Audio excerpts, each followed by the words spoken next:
on Sportsnet. Brought to you by your local independently owned home hardware and building center location. Homeowners helping homeowners.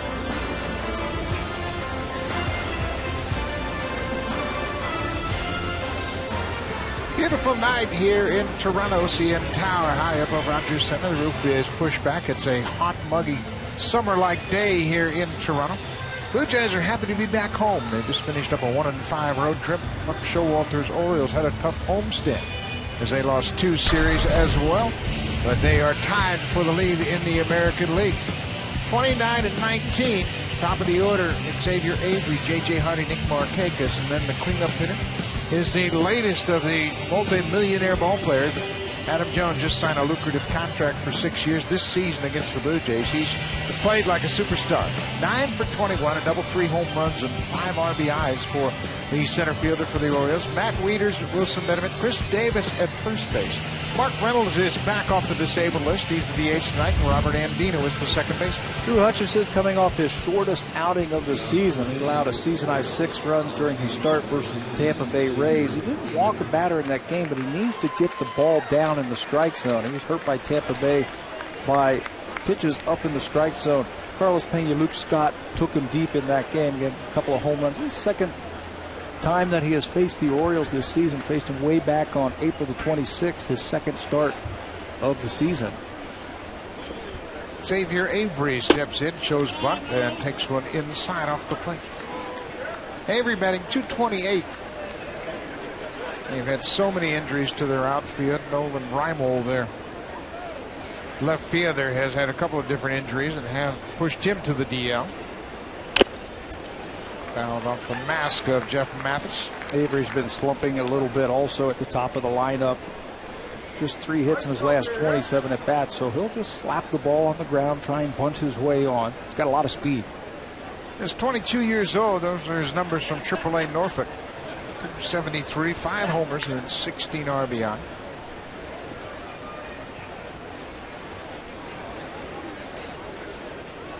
Ball on the strike, way inside. Avery's had a couple of 30 stolen base seasons in the minor leagues. This is his first opportunity to play in the big leagues. He was a second-round pick by the Orioles in 2008.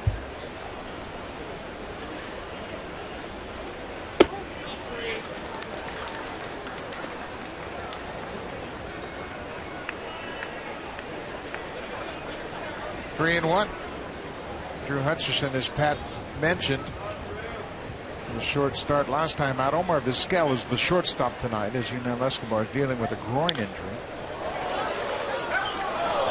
Kelly Johnson is back. He had a cortisone shot after the game on Friday night down in Texas, and he said, I'm okay. He didn't say I'm great. He didn't say I'm 100%. He said, I'm okay. Good to go, so he's back in the lineup tonight.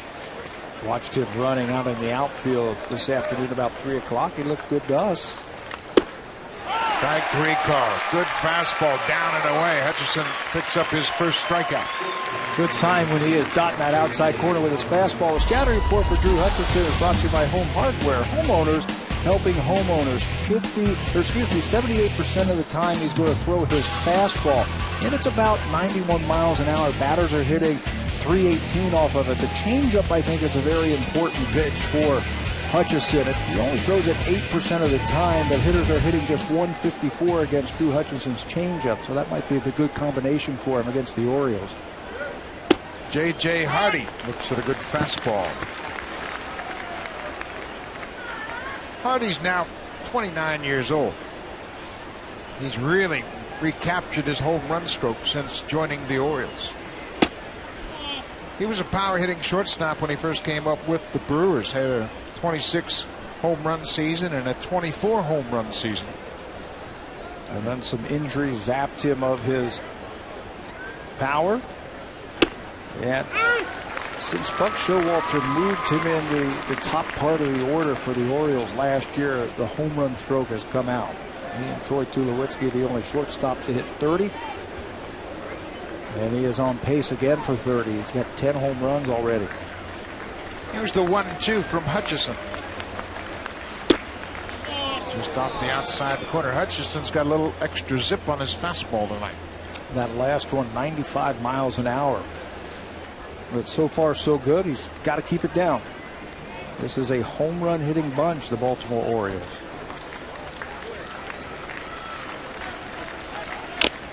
Foul ball. It's been a long time since you have said that about the Baltimore Orioles. That they have a bunch of power in their lineup, and when you look at the Orioles and their record, 29-19, they have not had a winning season since 1997. Buck Showalter in his second full season. Strike three call. Another fastball on the outside corner. Back-to-back strikeouts. The Blue Jays just got back from a 1-5 road trip. We asked John Farrell what his club needs to turn things around.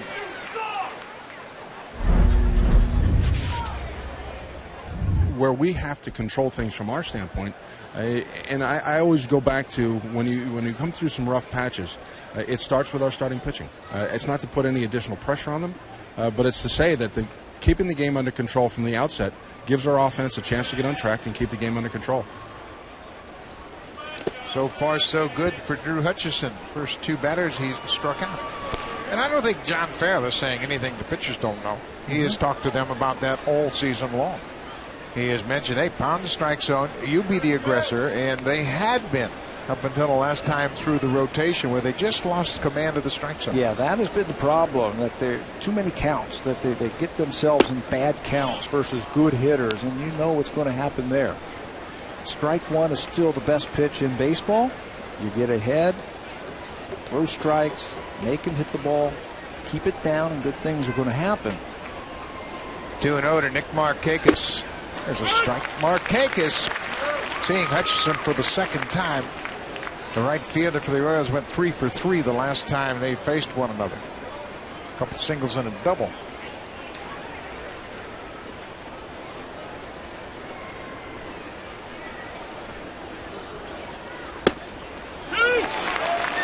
Markakis thought that pitch was low.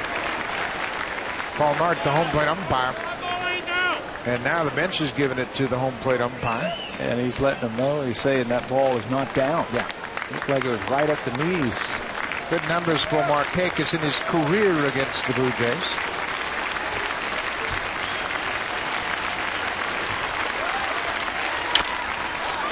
Change up.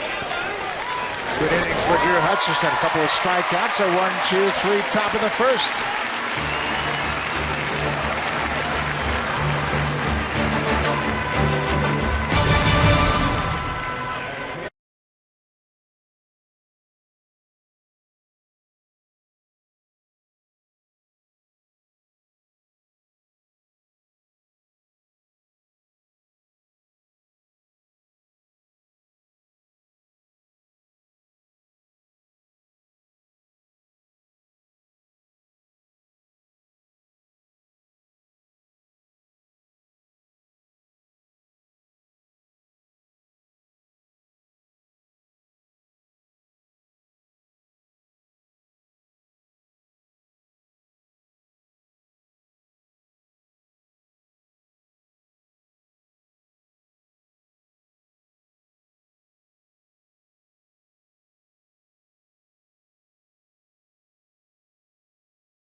For the start of this game, Collier Rasmus has really taken off. 9 for 27 on the road trip.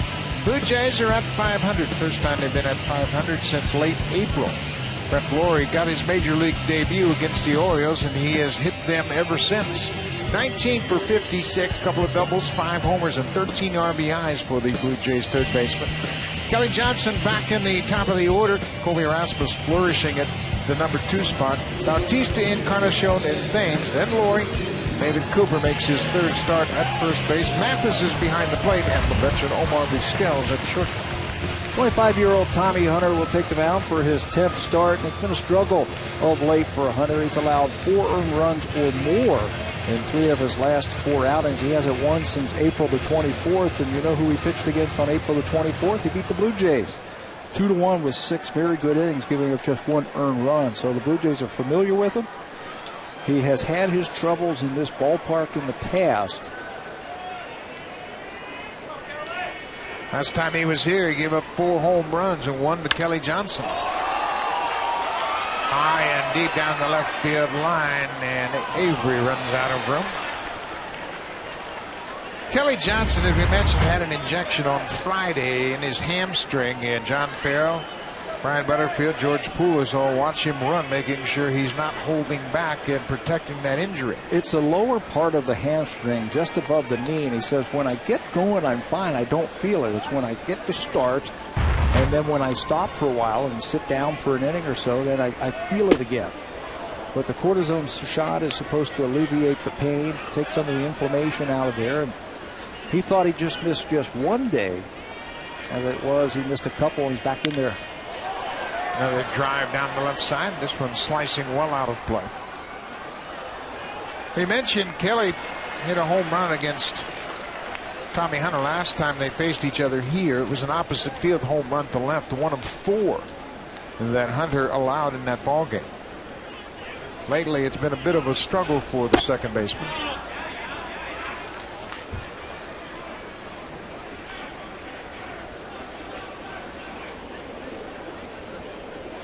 One and 2. Trying to elevate that fastball and flirt with danger there. Kelly Johnson's a pretty good fastball hitter when it's upstairs.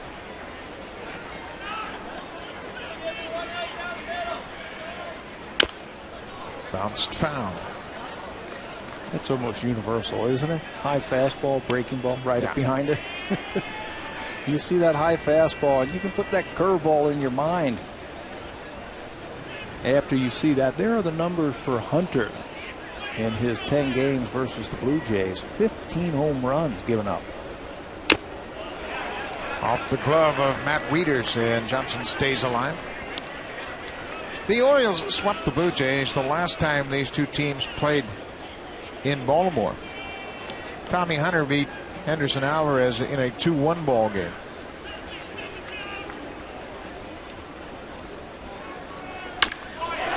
Base hit.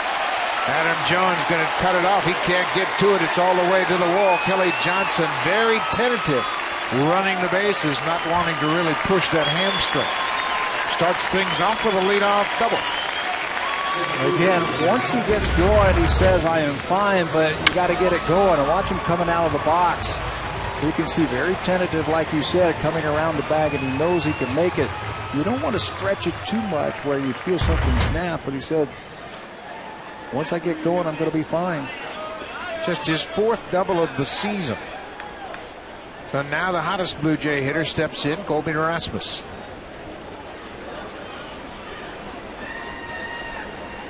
Rasmus 9 for 27 on the road trip with a couple of home runs. And that's what he's been doing recently. Going up there ready to swing. Early in the season, it looked like he was very in between. Not real sure what the pitchers are going to do to him. Almost waiting for that perfect pitch.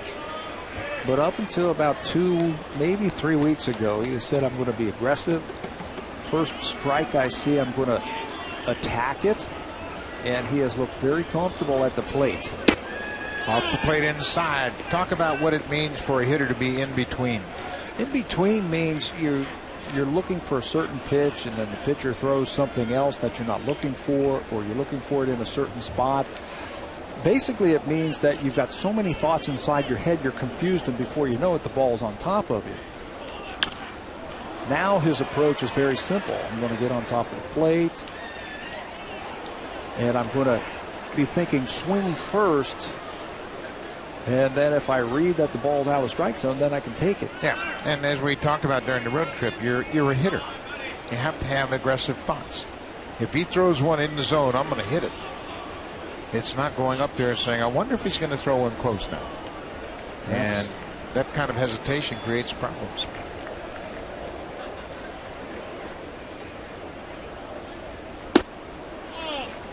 He's done a good job on that pitch right there. He reads that well, that breaking ball where the pitcher starts it on the inner half and he tries to get you to swing over the top of it. He's done a good job in the past of laying off of that. Jose Bautista on deck. Full count. This is where Tommy Hunter gets into trouble.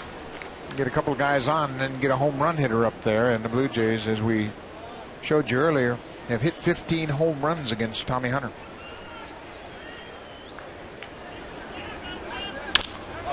Base hit right field. Kelly Johnson's being waved around. Markakis has a strong arm. The ball is not in time. Blue Jays lead it 1-0. Colby Erasmus looks great in the 2-hole. He'll get his share of fastballs also, hitting in front of Jose Bautista. And that's what he gets, a 3-2 fastball, and he rams it into right field. Now Johnson, here he's coming around the bag, and Brian Butterfield extremely aggressive, running on Nick Markakis in the first inning, but the third base coach read that ball was down the right field line, and he can score easily from second. Nobody out. Rasmus at first for Bautista. Goes after the first pitch and skies it on the infield. J.J. Hardy makes the catch, and Bautista's retired. Had a good swing at it. Got a report for Tommy Hunter. Fastball 35% of the time. It's only about 89, 90 miles an hour. It's got a nice little natural cutting action to it. That's where the cutter comes into play. And the slider also. His changeup is about 83 miles an hour. Batters are only hitting 167 off of his slider, so that's been his go-to pitch this season. Edwin Encarnacion steps in against Hunter.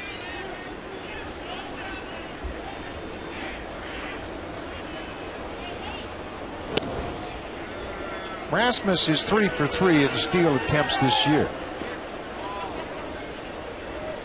I think the Blue Jays are going to free up Colby Rasmus in every aspect of play. At the plate, on the bases, in the field. Colby, go be yourself. You know, that's another aspect of hitting higher in the lineup. He can run, and he can steal you a base. It doesn't look like he's running very fast. It's very effortless, but he is picking him up and putting him down, covering some ground. Big numbers for Edwin Encarnacion. 15 home runs, 39 RBIs. Like a cutter on the inside corner. George Poulos checking in on Kelly Johnson, saying how he feels after that quick trip around the bases. Nothing like taking a couple of days off and having some injuries, and then all of a sudden you're back out there and you're scoring runs. Encarnacion lost the grip on the bat. Hunter's tough to run on. He's quick to the plate. They have only had 3 base stealing attempts against him this year. And the opposition has not been successful against him. The combination of Hunter and Wieters is extremely tough to run on.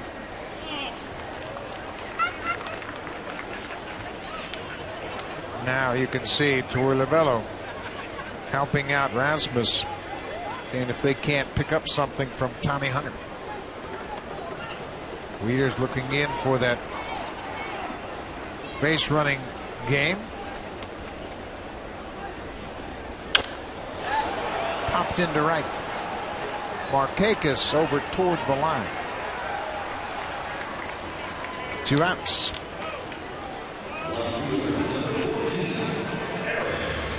So now with 2 outs, Eric Thames will step in against Tommy Hunter. Thames homered against Hunter in Baltimore. That was a 2-1 ball game. Thames was also involved in a decisive home run in left field. He hit a ball off his glove. It went over the fence off the bat of Matt Wieters in that 2-1 game. Blue Jays lead it 1-0.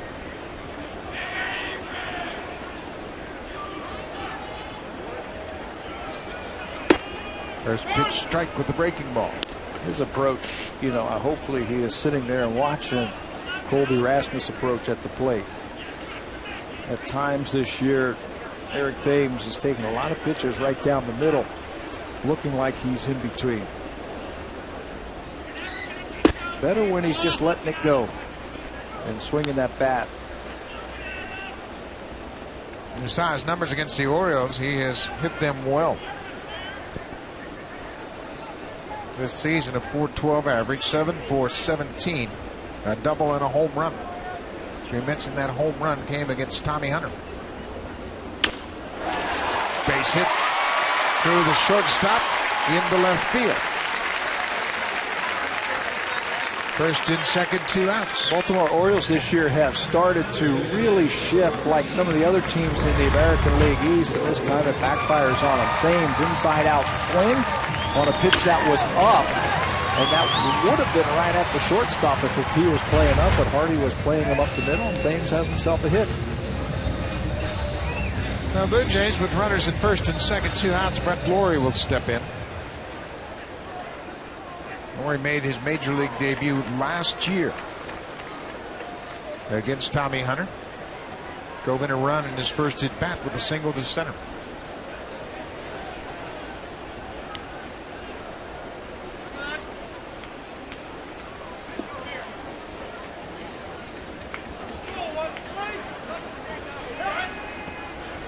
Blue Jays are anxious to put the memories of that road trip behind them.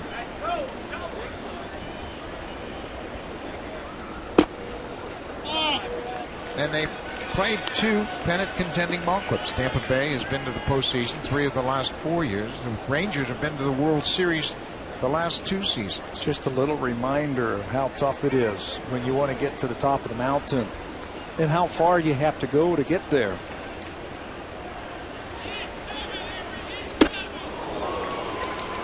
Good fastball in a good spot.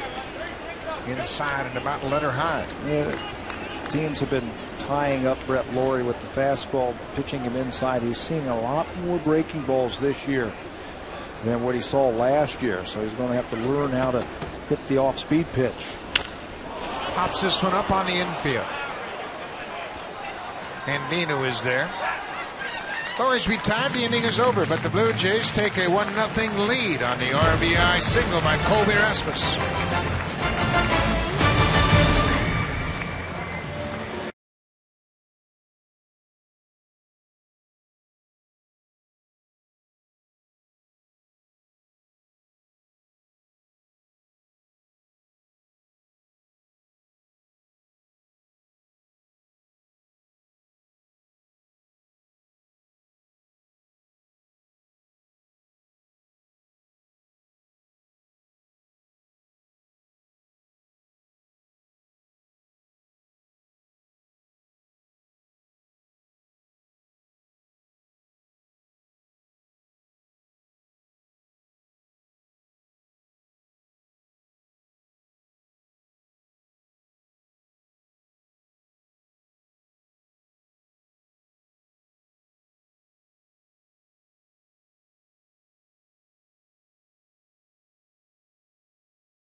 Lights up when he sees the Blue Jays. He has hit .429 against Toronto this season, including 3 home runs and 5 RBIs. He's got such a quick bat, and the Blue Jays, at least the first couple of series against the Baltimore Orioles, when they have made mistakes, it has been up into the strike zone, and Adam Jones certainly loves it. 2 great hitters ballpark, Rogers Center and Camden Yards, and Adam Jones has taken advantage of it. 308 for the season, 14 home runs. Just signed a 6-year, $85 million contract, the richest contract in Orioles history. And he is well deserving. He was destined to be a free agent. You know, he just looks like a baseball player. The way he moves around on the field, the way he swings the bat, throws the baseball, five-tool player.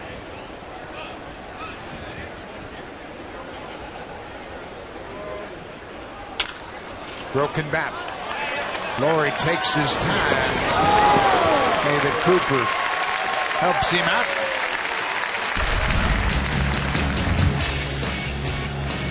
Last time the rotation went one time through, it was a rough one. The starter's ERA 13.5. The opponents hit over 350, and the whip was over 2. It's been a rough stretch, needless to say, with an ERA like that. They just haven't been able to find the strike zone.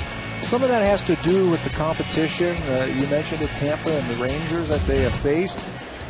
Some of it has to do with not being able to get into good pitchers' counts, and that's one of the problems that they've had over the last 5 starts.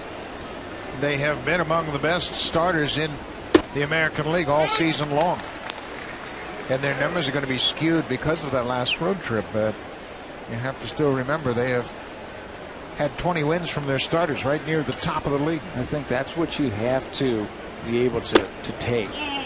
The ups and downs with young pitchers. At times they're going to look like world beaters and they can beat anybody, and the other time they're going to take their lumps.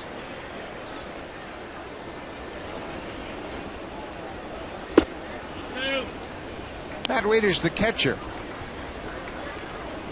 2 balls and a strike. Waiters is another one of the young Orioles that has been locked up with a nice contract. His last 9 games, just 2 hits. How's that one back? Still with great production. Now the catcher spot, 8 home runs and 22 RBIs. Surprised a little bit about the batting average, just at .232.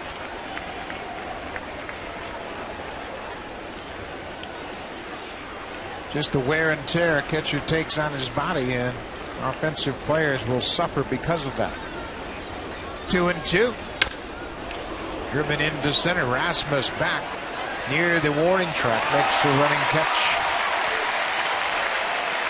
He's a graceful outfielder that makes tough plays look easy. Yeah, it doesn't look like he's running very fast or very hard because it comes naturally to him. But look at the feet, how quickly they are moving, and the amount of turf he's chewing up with every step. He was playing about straight up on Wieters and caught that ball in front of that scoreboard in left center field on a semi-line drive. Switch hitter Wilson Betemit batting left-handed against Drew Hutchison.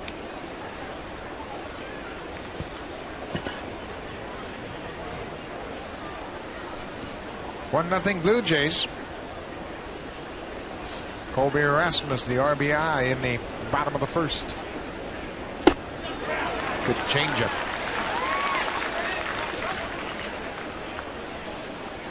Betemit this season against the Blue Jays has a couple of home runs. Coming in this game, he had 5 hits and 17 at bats against the Jays. Had some big hits against him also in these first 2 series.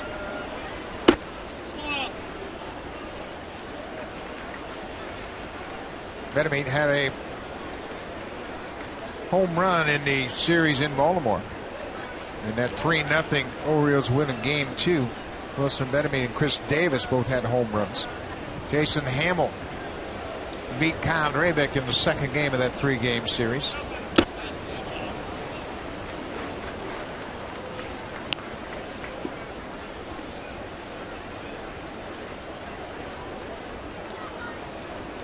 What you want to avoid against this Oriole team, you don't want to give them any free passes because they've got so much power up and down their lineup. It's an extra point. You want to challenge them just like that. Oh, that's a good pitch. A lot of finish on that fastball. Just 93, but it's got a little extra zip right as it gets into the hitting zone. And just a little movement also. Takes the hitter by surprise. Full count, 2 outs. Got it. Came all the way back and records the strikeout. His 3rd strikeout of the game. Drew Hutchison is retired the first 6 he's faced tonight.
MLB Sportsnet 1. The Yankees will take on the Angels in Anaheim. It all begins at 9 p.m. Eastern Time. That's 6 p.m. Pacific Time. Big pitching matchup. Phil Hughes is really starting to pick things up.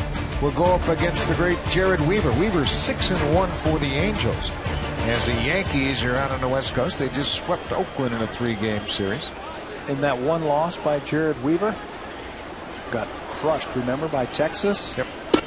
After he threw a no-hitter. Yeah, so I think the Blue Jay pitchers, you know, could take a little solace in that. Yeah, Texas is the best hitting team in baseball. David Cooper gets a hit, and David Cooper can swing the bat, folks. Won the batting title in the PCL last year. Jumps on a high fastball from Tommy Hunter. Short swing from Cooper. Doesn't have a whole lot of power, but that's okay. But when you can swing it like that, you can take that pitch belt high away and just shoot it into left center field. That shows that you can hit. And Cooper can hit. Leadoff man is on. Jeff Mathis starting here tonight. Did not play in the Texas series. JP Arancibia cut all of those games. Mathis rips it into left field on the first pitch. Avery bobbled it for a moment. Cooper stopped at second. First two reach here in the second. That's a good approach at the plate. Mathis has been swinging from an open stance, and it's just got his timing a lot better. Using that lower half just a little bit more, and he rips that first pitch fastball into left field. So Omar Vizquel will step to the plate with runners at first and second. Nobody out. The Orioles are looking for the bunt. They are already in at the corners. Yeah, we're thinking about a bunt also, but we have seen John Farrell take it off and give that hitter one shot to try and pull that ball and play for a big inning. Vizquel had a good series down in Texas. Tommy Hunter just wanting to see if the Blue Jays will tip their hand. Vizquel had a 3-hit day on Saturday, playing at second base. The whole key is Andino, the second baseman. If he starts running towards first, anticipating the bunt, Vizquel can just swing away and hit it right back through the middle. Shortens up the bunt between the mound and first base. Hunter shovels to first. Vizquel executes just the 4th sacrifice bunt of the year for the Blue Jays. Tough to bunt on carpet or turf here, but that was perfect. Just get the bat head out there and just catch it with the end of your bat. That'll deaden the ball, and a good job by Vizquel. Perfect. Catch it. It deadens it on the carpet, and the only guy who can make the play is the pitcher. Omar Vizquel played 25 innings in the Texas Heat in a 3-game series. 45-year-old Omar Vizquel. Yunel Escobar with that groin injury. Kelly Johnson goes after the first pitch. Escobar pulled himself out of the game after he tried to leg out a base hit down the first baseline and felt his groin. And they checked him out, and there's a spot there that's a little tender, so they're giving him the night off.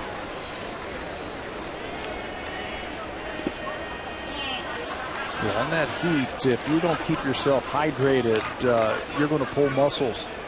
And he pulled that groin muscle going first to third a couple innings before he pulled himself out of that game. So give him a day or two.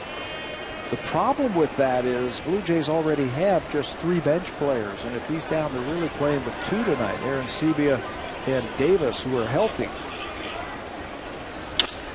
Kelly Johnson will drive in a run with the ground ball to second. Cooper comes in to score. He let it off with a sharp single to center. 2-0 Blue Jays.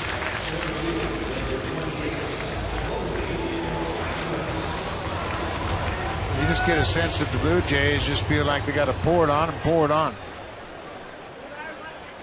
They got a lot of offense to make up after that rough road trip. Well, they know teams can come back on you. They saw it in that Texas series. So you get a chance and you've got a pitcher on the ropes early in the game. You got to deliver that knockout punch. Colby Rasmus. He looks like a different hitter. All of a sudden freed up. His mind is not clouded. He's not trying to figure out where to hit the ball until he sees it and then just tries to hit it home. In the minor leagues, he was a pull hitter. And when he came to St. Louis, they put him at the top of the lineup. It felt like he had to hit the ball the other way and act like a, quote, number 2 hitter. Blue Jays don't want that from him. They want the type of hitter that they saw in the minor leagues when Rasmus was with the Cardinals, and that get on top of the plate and let it go.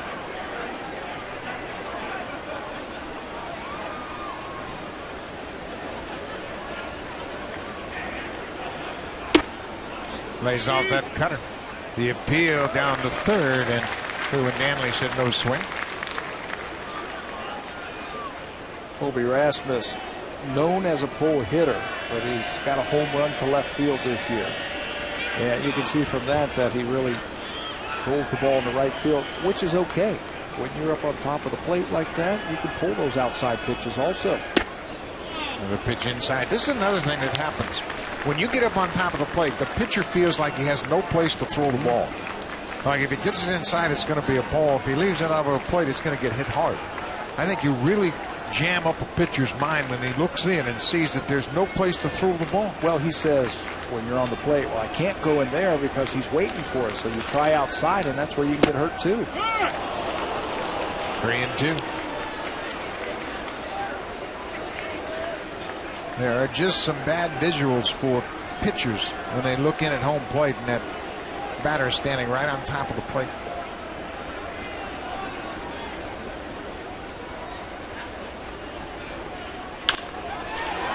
It's Davis will go to the bag and retire Rasmus, but the Blue Jays add a run. After 2, they lead the Orioles 2-0.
Third inning, he, like Adam Jones, has really worn out the Blue Jays pitching this year. Early and late in ball games, he's won some games for him.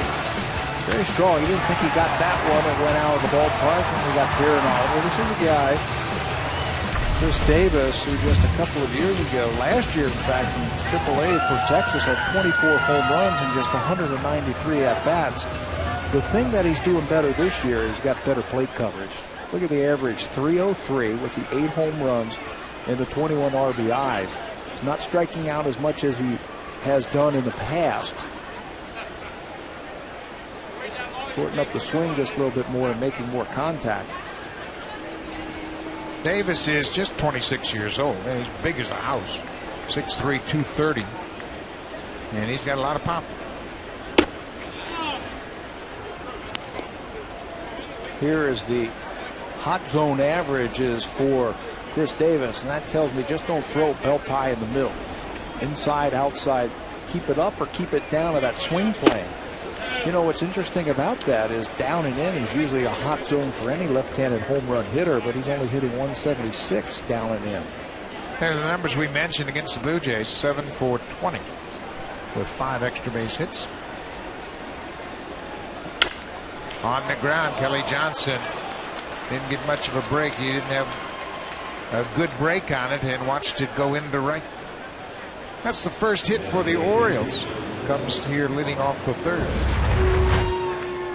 They got the 3 infielders on the right side of the infield, but he still goes out there and pulls it through it.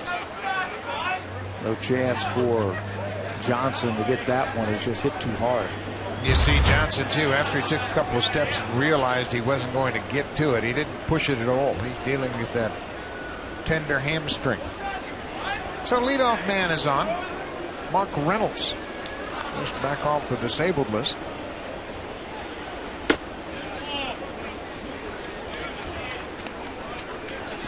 He had a left oblique strain. It's not unusual for big power hitters. A lot of torque on that rib cage. Just 2 home runs so far for Reynolds. But he is always a home run threat.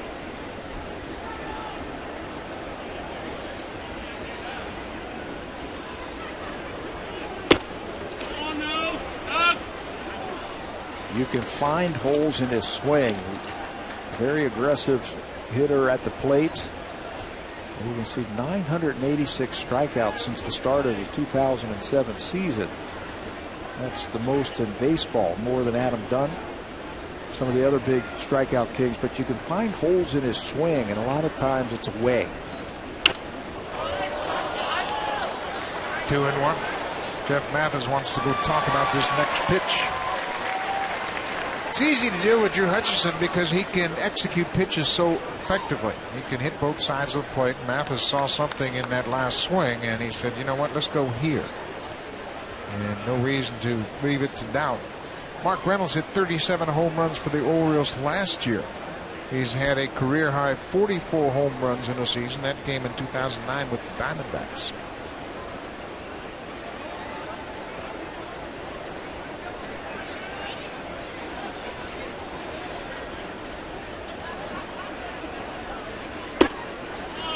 Three and 1. And this is where Reynolds gets big, where he has the count in his favor, and he's kind of an all or nothing guy, and he's thinking, okay, just anything out over the plate. Yep, he'll expand the zone a little bit. 3 and 1, go outside there. Got power to all fields. Looks like they want to try and stay away from his power. 3 and 1. Davis at first. There's a walk. First 2 reach here in the 3rd.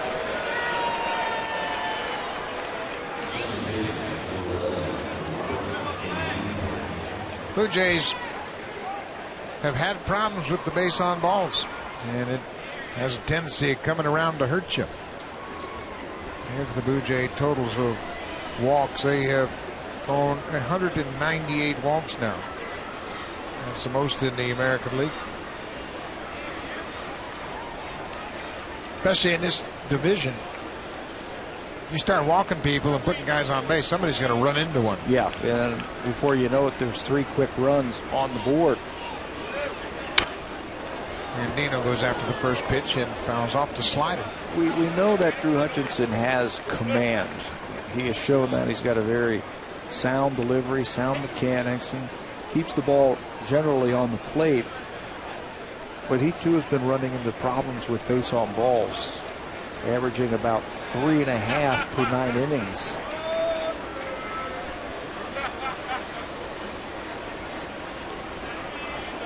Robert Andino, the second baseman.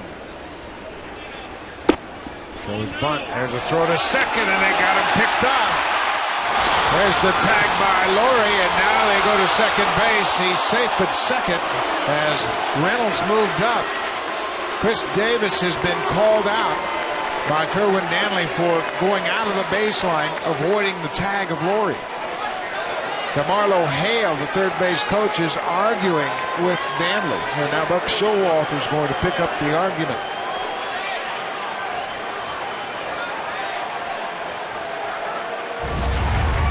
Heads up play by Jeff Mathis as they bunt through the ball. And there's your shortstop. Watch if he goes outside the baseline. According to Kerwin Danley, he says he did. Not sure if Laurie tagged him. Might have got him on the arm, maybe, but Danley says he's out of the baseline and he's going to be called out at third. Buck Showalter continues to argue with Kerwin Danley. The baseline is set up by the base runner. From where he's running to the next base is the baseline, and he obviously went outside the baseline to avoid the tag of Laurie. Watch it again. Laurie catches the ball. Looked like he got him on the arm. But you can see how far out of that baseline Chris Davis is. So heads up play by Mathis to pick him off at second. And Vizquel was standing at the bag waiting for the throw. Omar Vizquel. He plays the game in slow motion. Everything is slowed down to him, and he sees it before it happens. Ball and a strike, one out. Man at second.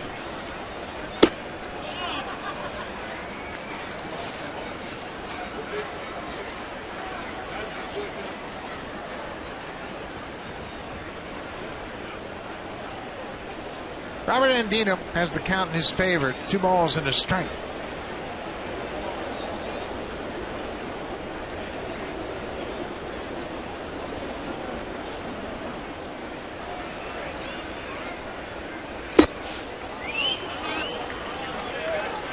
Three and one. Mentioned Andino had been struggling, but boy, what a job he has done filling in for Brian Roberts. The last 2 seasons, basically. Yeah, Roberts has been out with concussion syndrome. He's now working his way back, but you're right, Andino's had a good couple of years, and he has really lit up the Blue Jays, come up with some big hits against the Jays. Another walk. That's the second walk of the inning. Drew Hutchison has not had trouble this season. First time through the batting order, league has hit just 186. OPS just over 575. But then the second time, the average really jumps. Remember the start he had against the Texas Rangers here back on May the 1st. He struck out the first 4 batters using his fastball exclusively. Then the Rangers picked up on that, and they reached him for some runs in the second inning, and then he settled back in. But he's going to have to pitch a little bit differently as he goes through these lineups here. Meaning if you use the fastball predominantly the first time through, you might want to use more changeups. Gets ahead of Xavier Avery. Avery was a strikeout victim his first time up. His changeup is a good one. Again, hitter's hitting just 154 against his changeup this year, and you don't want to fall into a pattern of just keep throwing it. But you've got to use it a little bit more now the second time through. Good fastball, really tied up Avery. 0-2. First time he struck out Avery with a fastball on the outside corner, about knee high. Avery took strike 3.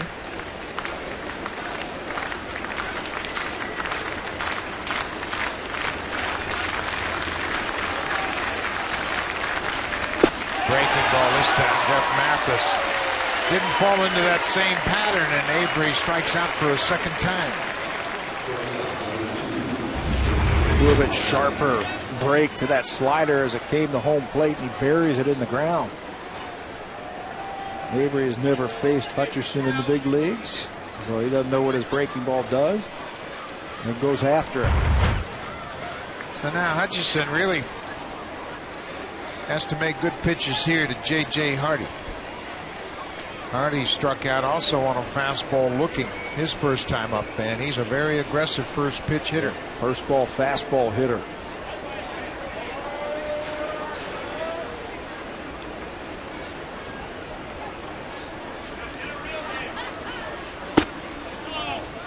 Take a look at this last strikeout pitch to Xavier Avery, and watch the catcher's glove.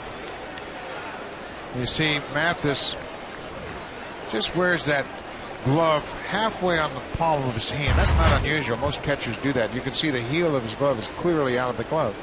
And you do that so you have much more flexibility with the glove, and sometimes that thumb will pop right out of your glove. You don't stick your hand right in the glove You kind of keep it at the base of your palm. Yeah, infielders do it all the time, and it gives your wrist, you're a little bit loose with your wrist. You can control the glove just a little bit better. Orioles with runners at first and second, 2 outs. They've had 2 walks and a single in this inning, but Jeff Mathis picked off Chris Davis at second base. And now Mathis is going to go out and have a chat with Drew Hutchison. This is what I mean with young pitchers that just they aren't fine. You live with them in the first inning, second inning, perfect. 1, 2, 3, 1, 2, 3. Now in this inning, a single, a couple walks, he falls behind 3-0. It's that inconsistency that you have to live with young pitchers. Nick Markakis is on deck. He grounded out the first time up. Blue Jays have a 2-0 lead.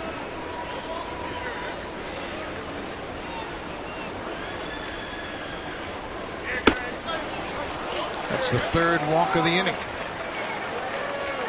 3 walks and a base hit, but the Orioles haven't scored yet. So Hardy's at first, and Bruce Walton, the pitching coach, is going to come out. Just a little bit of a break.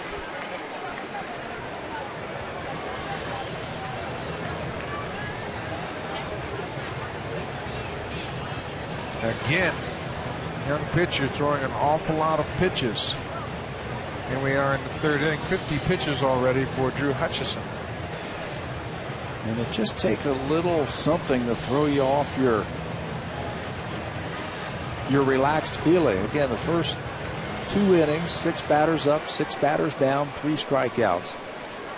Low pitch count, and now he's going to jump it up. He's throwing more outside the strike zone than in it now. Yeah, and that's not the kind of pitcher he is. He doesn't have that kind of power just to make mistakes and blow it by you. So Nick Markakis bats with the bases loaded.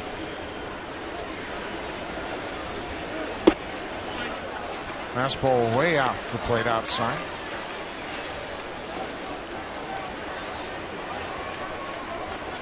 The Orioles like the taste of winning.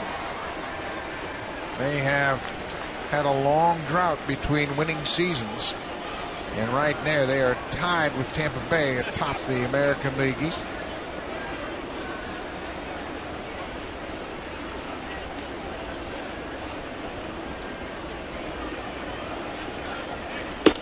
There's a strike. It's 1-1. Orioles have already come up this season 27 times with the bases loaded. And they've gotten 8 hits, 1 grand slam. That was by Matt Wieters for a team batting average of .296 with the bases loaded. That's delivering in the clutch. Markakis is late on that fastball. So now Hutchison has a chance to get out of this inning. Do him a changeup to end the first inning, and he grounded out to second base. Does he go back to it now with 2 strikes? Walks have really been a problem. 28 walks in the last 41 innings. Hutchison ahead 1-2. Breaking ball. Hutchison makes a good play. He was going to be the only guy to get that one. Kelly Johnson wasn't going to be able to make a play. Hutchison stayed with it and strands 3. Markakis bounces the breaking ball. Looks like it's going to get over the mound, but Hutchison ends the inning.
Enjoying those big comfy green chairs in the TD Comfort Zone is Canadian musician Dallas Green from the band City in Color. The TD Comfort Zone, courtesy of TD. Welcome to the ballpark, and couldn't ask for a better seat right there in the front row. Jose Bautista bends back from a breaking ball. It's a strike. Jose popped up to shortstop his first time up.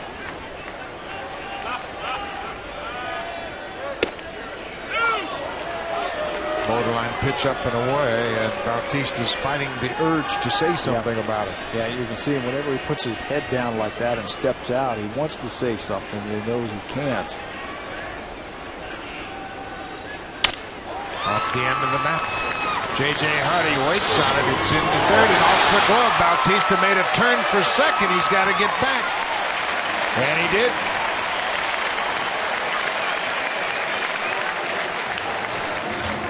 That's an error on the first baseman, Chris Davis, his fourth of the season. Ball looked like it was in the air, just clanked off his glove. Yeah, positioned perfectly. Hardy, ball goes across the diamond. Yeah, just right off his end of his glove. Bautista kicking it all the way down the line. Makes the turn, thinks that the ball's behind him. Heads up play by Wieters to get over there to back it up. So Bautista's aboard on the air.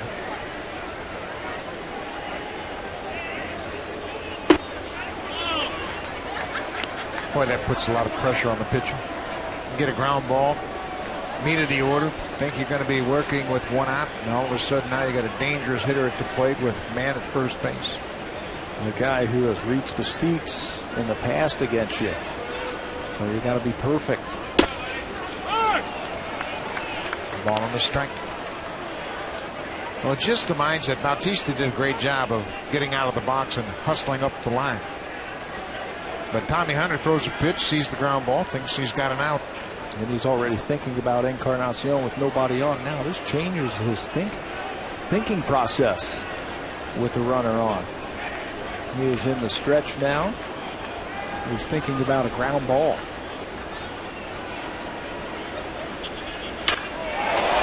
High and deep to left and gone. Edwin Encarnacion has done it again.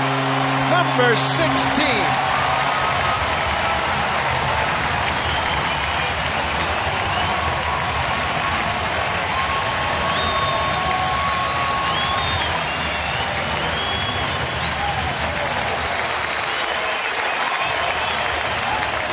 Thinking about a ground ball, so you say, well, if I keep the ball down, I'll get that ground ball. But Encarnacion has been hammering these types of pitches down and over the middle of the plate, and this is a line drive about 390 feet to left field. Got out of here quickly. Eric Thames, Blue Jays now up 4-0. Encarnacion has 41 ribbies.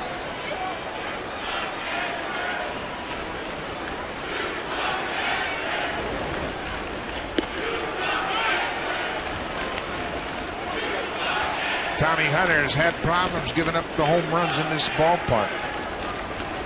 Mentioned a 4-homer game last time he pitched here back in April. Now 12 home runs given up this year by Hunter. Just the fourth one this year to a right-hander. Lefties have really hit him hard. But 6 of those 12 have come off the bats of Blue Jays.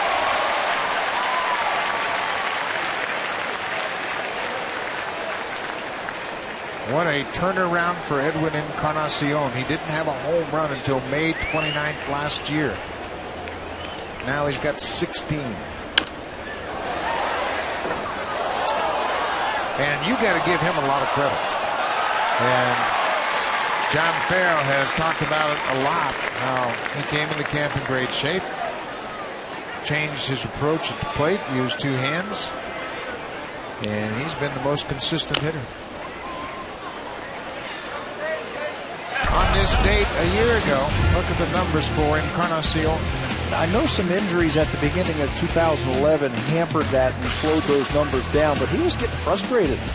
at times up until May the 29th when he had hit his first home run, you could see him trying to pull the ball, trying to lift it for home runs. This year, the stroke is a little bit more short. It's a little bit more compact. And he's been aggressive early in the count. And I think some of the Blue Jays could take some notice of his approach at the plate. Yeah, he's been very selective. And last year, you're right, he was frustrated first part of the year. And that frustration went with him out on the field on defense. And he had a terrible time defensively last year. But he's a different player and a good player. And, you know, a lot of people, when Alex Anthopoulos brought him back, said, well, you know, he's okay. But boy, oh boy, has he been the most consistent hitter the Blue Jays have had, and a very dangerous one. The one thing they saw in his bat was the home run potential. Alex Anthopoulos, John Farrell, the rest of the front office said, you know what, that's a tough commodity to go out and buy on the open market. And here he is right here. Let's just give him a contract. And he fits in very well. He's a good teammate. Great base runner, runs very hard. John Farrell knows he's probably not an everyday defender in the field. Guy you can use once in a while at first, and he's played well there. But as a DH, he has few peers. Brett Lawrie drives this ball off the end of the bat. Markakis on the run. Lawrie is retired. You can see lots of Edwin Encarnacion jerseys being made here at the stadium, and with every home run, a few more orders.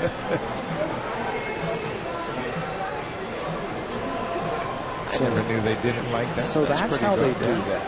Spacing is important.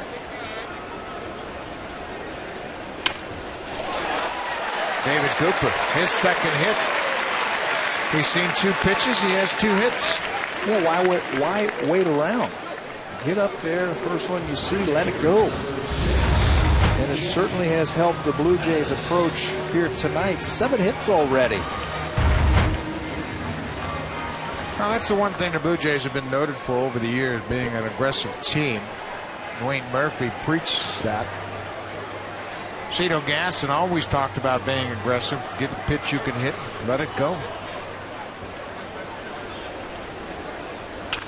Jeff Mathis cuts on the first pitch with some betterment across the dime, and the inning is over. But the Blue Jays add a couple of more. Jose Bautista reached on the air by the first baseman, and Edwin Encarnacion took advantage. 2-run home run, number 16 for the Blue Jays DH.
...2012 Junior Jays Club today. Membership includes a baseball, hat, pennant, and an invitation to exclusive autograph sessions with the Blue Jays.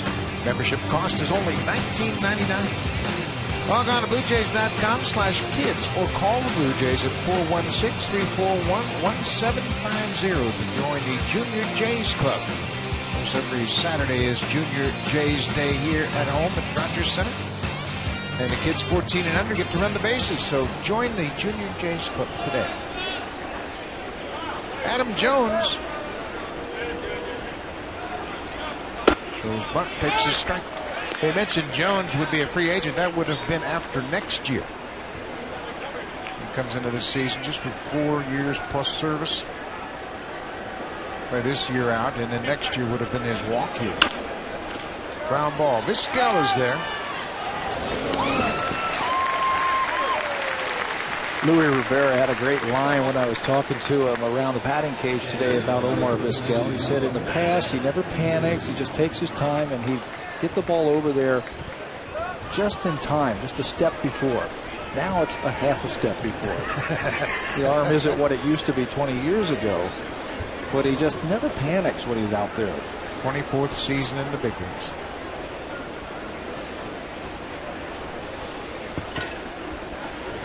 Matt Wieters, the catcher. His pitch breaking ball misses. Drew Hutchison got a little bit of a stern meeting from the pitching coach last inning. Bases were loaded. He had walked 3 in the inning, also gave up a single. And Bruce Walton been a big supporter of this whole staff. I mean, he wants his boys to do great all the time, but right out there he sensed that there was a need for a strong word.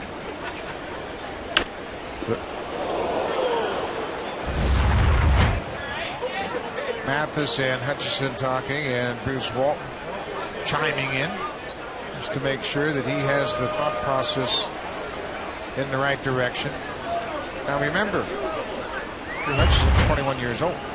You know, all the coaches, this is one of the hardest working coaching staffs I've ever been around at big league level. But Bruce Walton and Pete Walker and Todd Hinkin here with these young pitchers probably have it tough as anybody, because they are teaching these kids at the highest level. They were an A-ball. 40% of the starting rotation was an A-ball last year. And they're teaching them at the highest level. There's so much that goes into preparing and pitching and everything that goes on. They've got a tough job, and they do it well. They really work at it, and of course we're just not blowing smoke. We see them every day, and Pat and I have been around the game for a few days, and when you see these guys day in and day out, and they're so consistent, and they're so upbeat and positive, the way they try to put their guys in the position to succeed.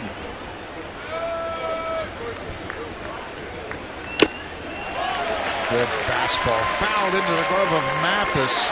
That's the 5th strikeout now for Drew Hutchison. You know, there's so much that goes into building a good young pitcher. Mechanics, how to set up hitters. Your stride might be off just a little bit. Your arm might be dragging just a little bit. Where you stand on the mound. I mean, these are all the things that you keep going over with young pitchers. Teaching them how to spin a breaking ball when they need to, when to throw the breaking ball. So many things that pitchers never ever thought of before they get to the major leagues. You don't have scouting reports in the minor leagues. You don't have the same extensive video you have here. You might not face the same guy twice in the same season. Seeing different guys are being promoted and demoted off minor league teams. But up here, you face the same teams 2 or 3 times a year. Same hitters. They know what you're doing. And by that second or third time around, they know what you have and how you're going to try and get them out.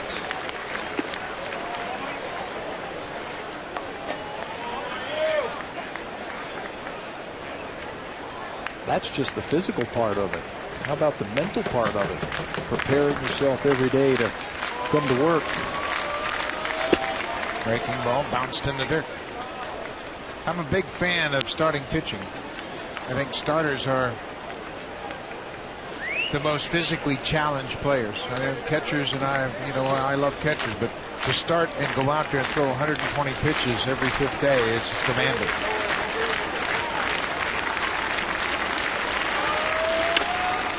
Ground ball, Vizquel Couple of steps on the way. A 1, 2, 3, fourth inning. Good bounce back inning for Drew Hutchison.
Tonight for the Orioles. He came to Baltimore last year in a trade from Texas. This is his 4th big league season.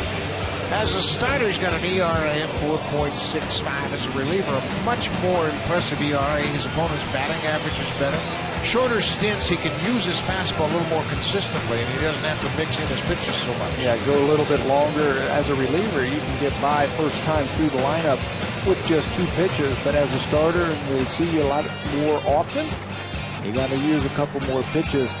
Again, for Hunter, predominantly he'll use his fastball. Up 90 miles an hour, but the batters are hitting 336 against it. Slider's a good pitch for him.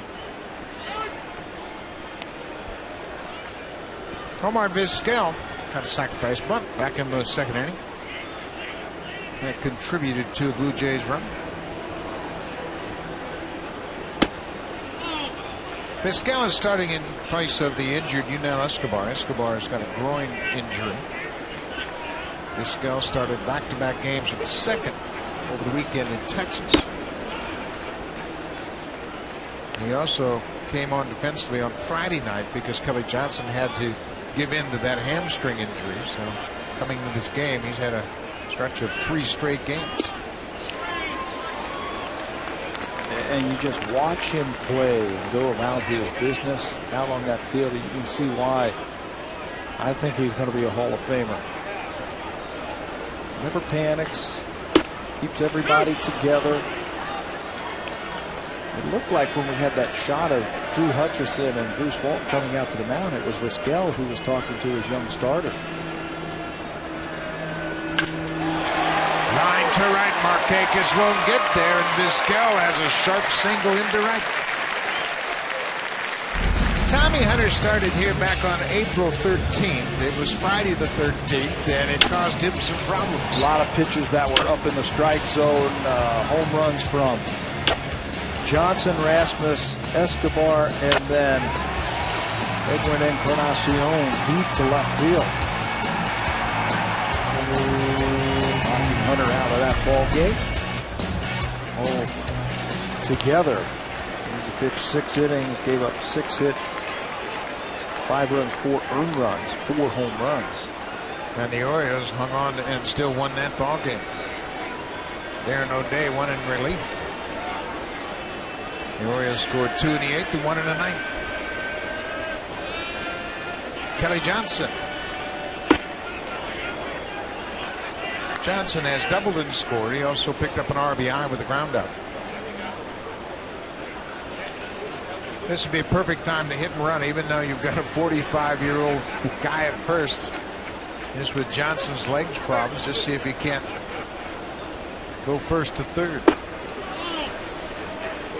anything on the infield you would think would be a double play. Double play. So take a shot.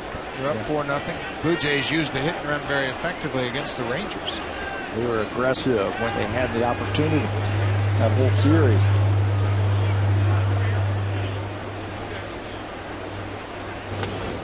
Tommy Hunter thinks that's a possibility.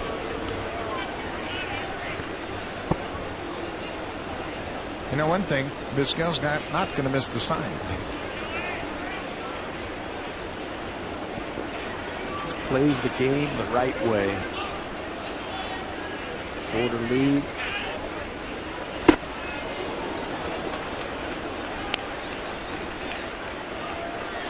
Left-hander Dana Evelyn starts to loosen up.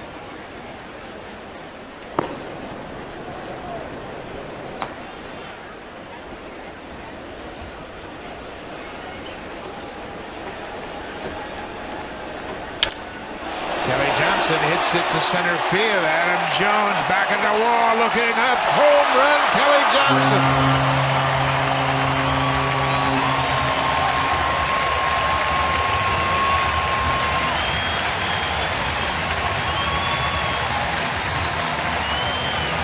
That leg is just fine, thank you.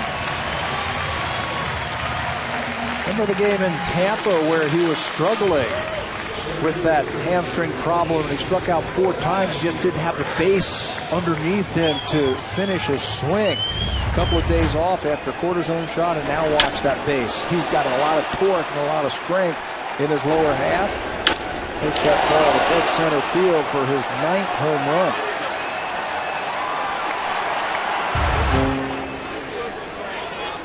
Tommy Hunter continues to have problems with the long ball, and Buck Showalter has just sent Wilson Betemit in to buy some time for Evelyn.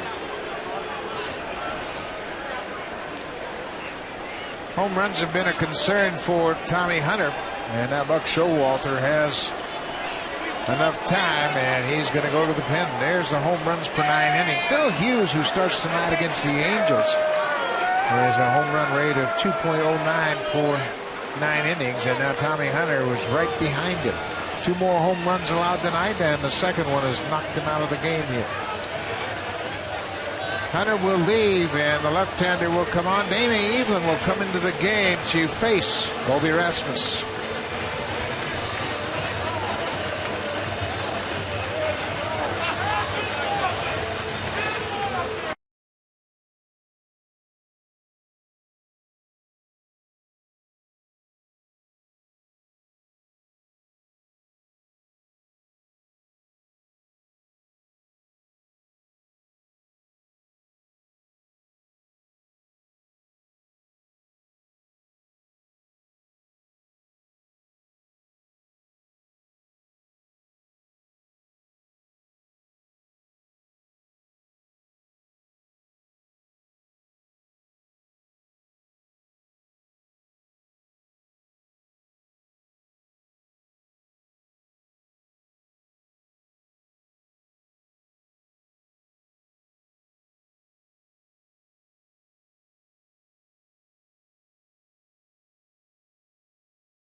His last win going back on the 24th of April. That was against the Blue Jays, but not tonight. Blue Jays knock him out after 3+ 2 batters. 9 hits, 6 runs, 6 earned runs, and 2 more home runs allowed. A 2-run home run to Edwin Encarnacion and a 2-run home run to Kelly Johnson. Former Blue Jay Dana Evelyn comes on. His 6th appearance of the season. He comes on with nobody out. Colby Rasmus.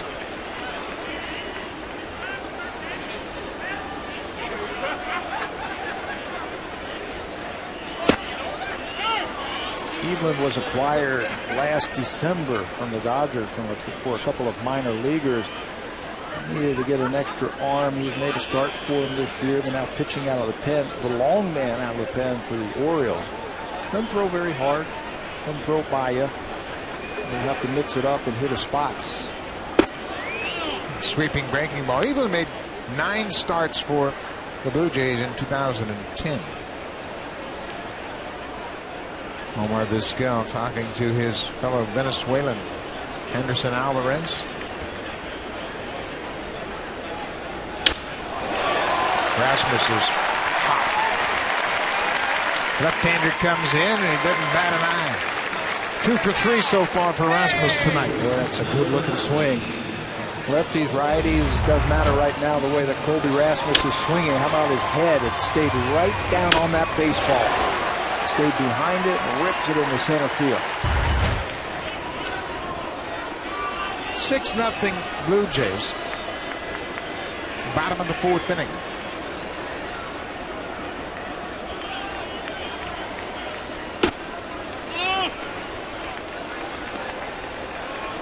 Blue Jays now have 10 hits.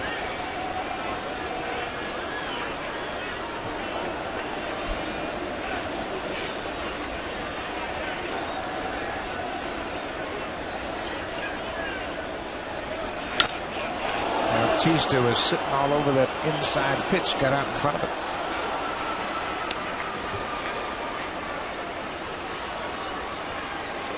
It's always a real benefit if you can get to the opposing starting pitcher and get him out of the game early in game 1 of a series. Just asked to test the Texas Rangers and the Blue Jays last series. Changed the whole complexion. Bouncing ball to short. Hardy to second for 1. Back to first. Double play. So Evelyn erases that base hit off the bat of Colby Rasmus with a 6-4-3 double play. Boy, it just really messes up your bullpen. And the Orioles came into this series with 8 relievers that they used in their last series back in Baltimore. Came here and then made a roster move today to take one of their bullpen guys out, feeling they needed an extra bat. So that's going to make it even harder. Stu Pomerantz was placed on a disabled list, and Mark Reynolds was activated off the disabled list. So the Orioles now have 7 relievers.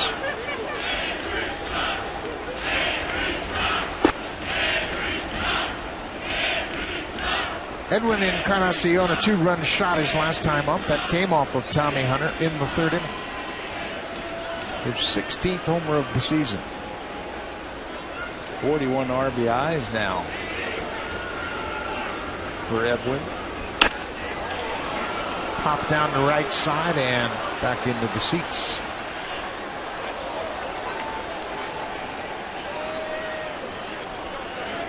Edwin Encarnacion is 4 home runs behind the front-running Josh Hamilton. Hamilton has 20. Encarnacion has 41 RBIs now. Colby Rasmus 2 for 3.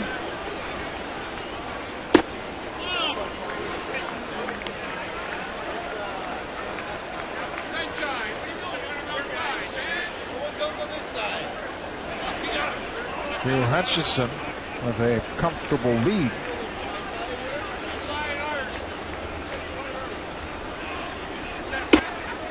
The breaking ball strike. Full count.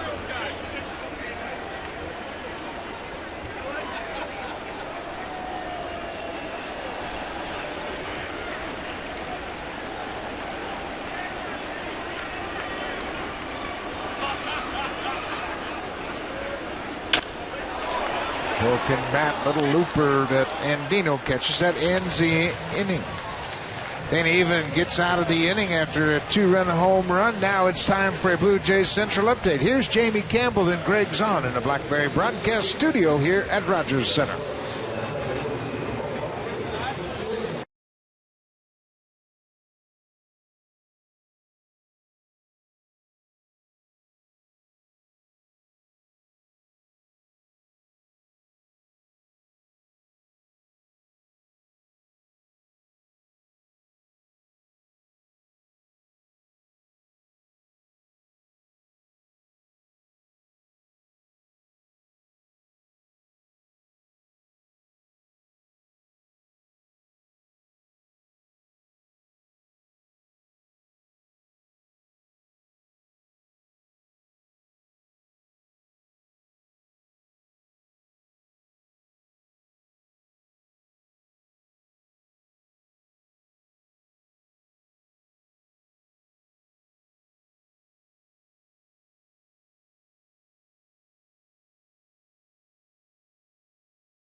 Bat 12 for your iPad, iPhone, BlackBerry, or Android device. Listen to live radio broadcasts and receive batter-by-batter information for every game.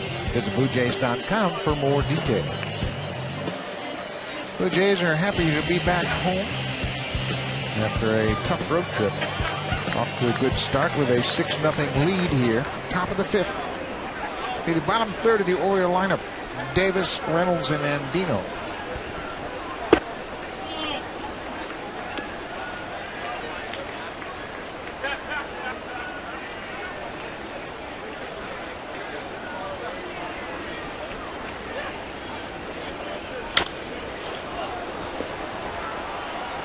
Ball on the strike.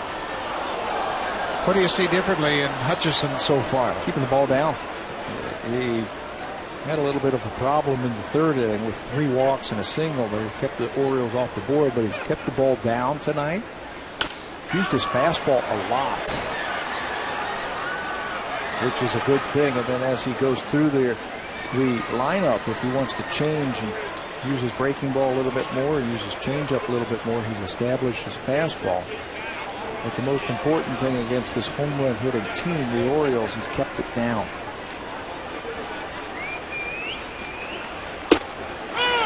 Right at the knees. Another strikeout for Drew Hutchison. That's number 6. And one other thing that we have seen a little bit more of tonight is the miles per hour just a little bit more. This 94 mile an hour right on the inside part of the plate. I like how he's moving the ball in and out tonight also. Not staying away from the left-handers, but moving it on the inside part and the outside part to all these hitters. Mark Reynolds goes after the first pitch, and when you hit it to shortstop, you're out. Omar Vizquel, 11-time Gold Glover, came in and took it on the short hop. Makes it look easy at shortstop.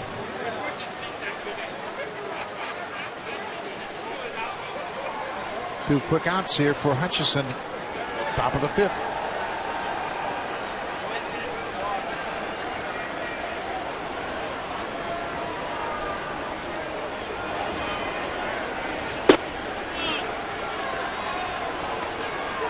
Robert Andino drew a walk his first time. One of 3 walks that Hutchison issued in the 3rd inning.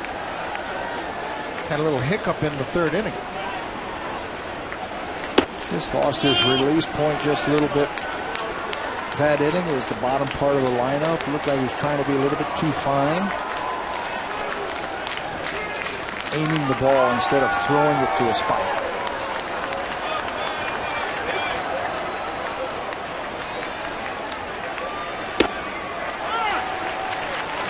One thing, too, he's done is he's thrown strikes from the outset. He struck out the first 2 batters in the 1st inning, and I think that got the attention of the home plate umpire. He's around the plate.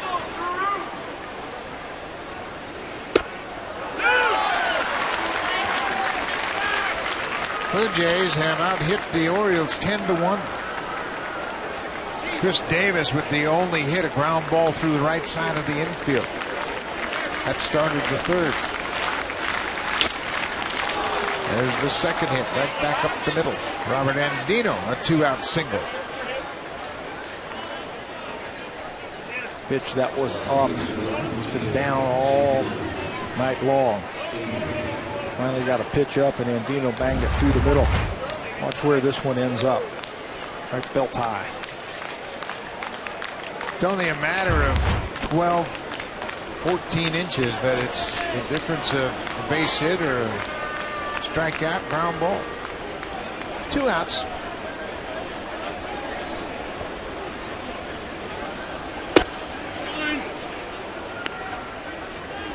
Xavier Avery.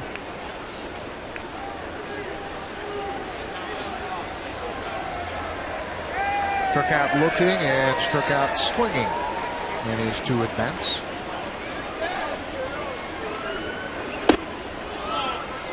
Two and 0.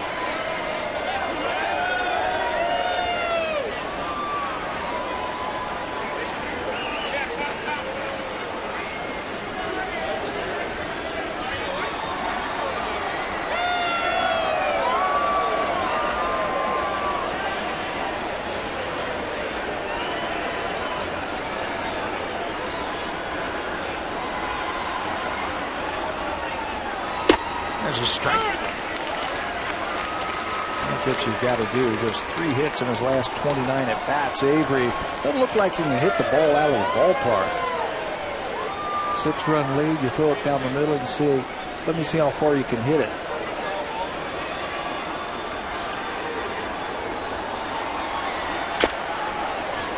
Pulls that one foul. 2-2. 5th inning. Blue Jays got 1 in the first, 1 in the second, 2 in the third, and 2 in the fourth.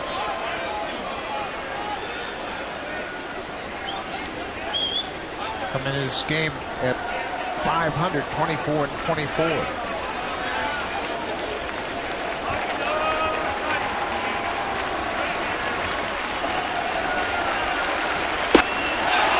Avery strikes out for a 3rd time. 2 more strikeouts here in the 5th.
The Blue Jays will take on the Boston Red Sox. The game starts at 1:07 p.m. It's Yunel Escobar bobblehead day. The first 20,000 fans will receive a Yunel Escobar bobblehead.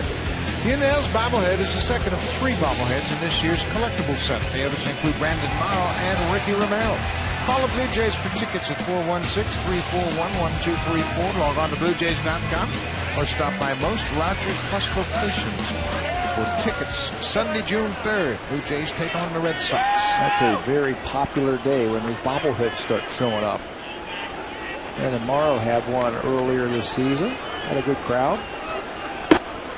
Boston Red Sox beat the Tigers this afternoon in Boston 7-4.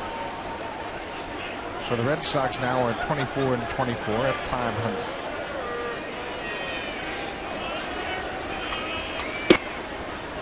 What's up with the Tigers? They're not coming up with clutch hits. That lineup, everybody expected to score a ton of runs. Isn't it amazing? Last year it was the Red Sox and the Phillies. They were locks to meet in the World Series. This year the Angels and the Tigers don't even play. Everything is done. It's all decided. Prince Fielder, Miguel Cabrera, Justin Verlander. Just a matter of how many they're going to win. Right. Not so fast. Isn't that something about this game? Last year they were talking about the Red Sox being the best team that the Red Sox have ever had. Carl Crawford, Adrian Gonzalez, loaded with pitching. Ellsbury had a great year. They were good for 5 months. Yeah. It was the front end and the back end of the season that did them in. Eric Thames cuts on the curveball. First out here in the bottom of the 5th. Let's check in with Jamie Campbell.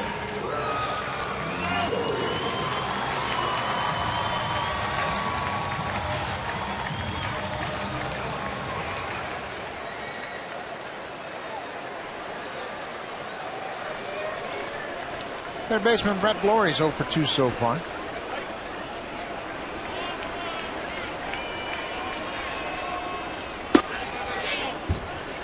Slider inside off the plate. Lots of day games around baseball today. It's Memorial Day in the United States, and awful lot of day games. Minnesota beat Oakland 5-4 in Minneapolis. Cleveland Indians. Chris Perez called everybody out, and they're all responding. They beat Kansas City 8-5 today. Fans are showing up also, giving him standing ovations because he called out the fans. It's first place team, the Indians, and they were last in the American League in attendance.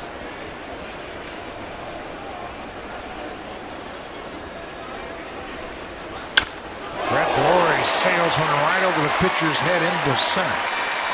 And he even had to duck to get out of the way. Boy, that's dangerous when you let go of that baseball and all of a sudden you see this missile coming right back at you. Get down, get out of the way.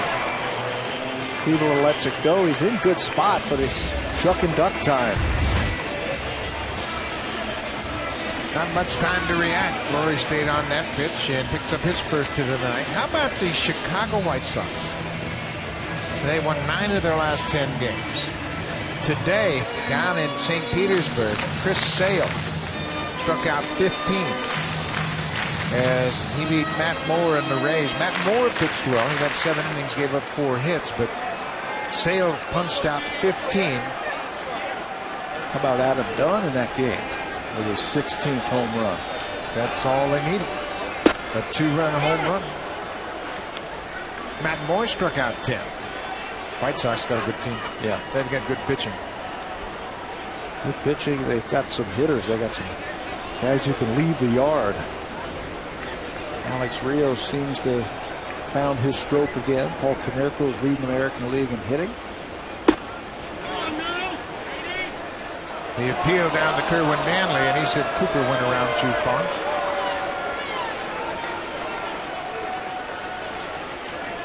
David Cooper has 2 hits tonight, 2 for 2.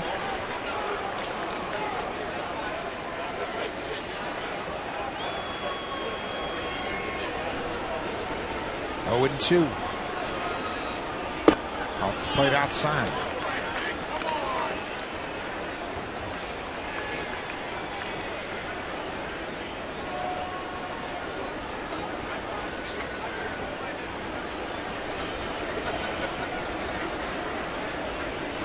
Six-0 Blue Jays.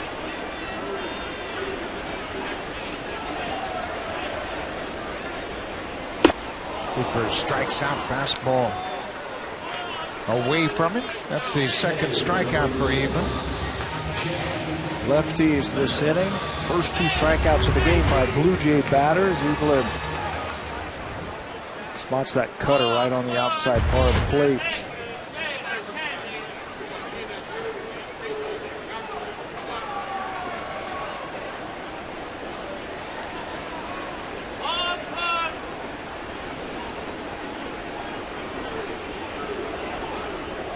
Jeff Mathis goes after the first pitch and hits it into center. Long run for Adam Jones. He gets there. The inning is over. Blue Jays leave a base runner after 5. It's 6-0 Jays.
Breakers customers have more ways to get Sportsnet's live coverage of the Blue Jays. Watch the action live all season from your smartphone.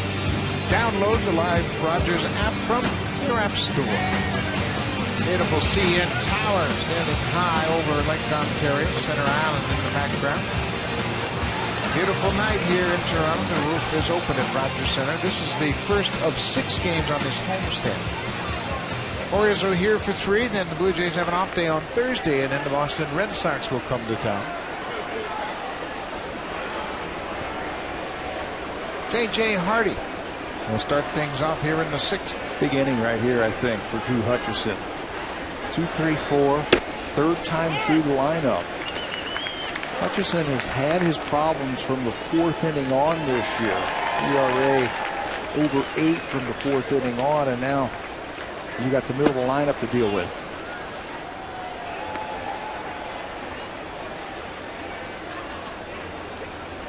Hardy has struck out and walked.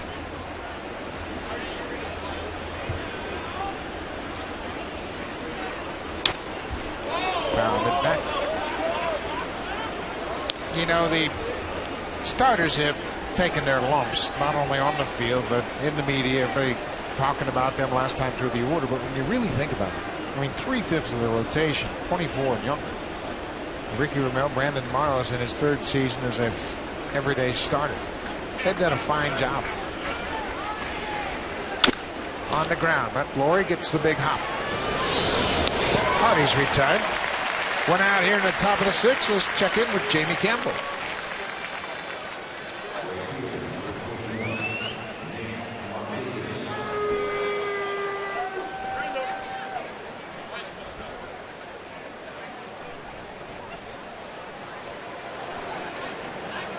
Doesn't make too much of a difference if you lose a batter or 2 out of that lineup. They have so much depth. Josh Hamilton was battling that upper respiratory infection all weekend long in that Texas heat. Yeah, now he comes out of the lineup after the Blue Jays leave town.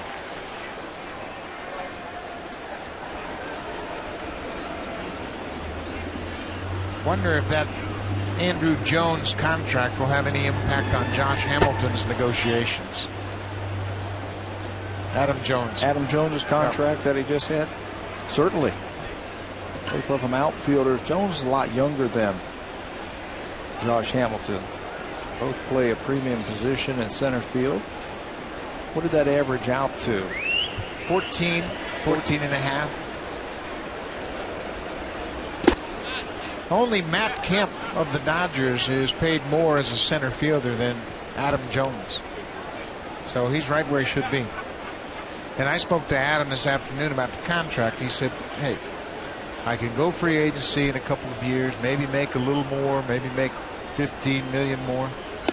I said, but I'm happy here. I feel like this is my team. They gave me a chance to play. I like the community. I like the way we're headed. And you know what? That's a lot of money. Yeah. So good for you, Adam. Well deserved. I know Buck Showalter loves him. Plays every inning of every game. And doesn't want to come out of any games. What a trade the Orioles made, picking up Adam Jones. He was the centerpiece of that deal, but also Chris Tillman came in that deal, Cam Nicolaio, George Sherrill, left-handed reliever, and a left-handed pitcher named Tony Butler, all for Eric Bedard. And Bedard has been a 500 pitcher since that trade. When he's pitching, when he's not hurt. Look at that defense. Vizquel right there. Take that hot shot off the bat of Markakis. Now let's take a look at the Blue Jays farm report, and we'll take a look at Las Vegas. 2 red-hot hitters, the center fielder Anthony Gose and the catcher Travis d'Arnaud. Look at what they have done over their 11-game hit streaks. You know, they're not flares or anything like that. They are productive. 477 average for Gose, along with 6 stolen bases.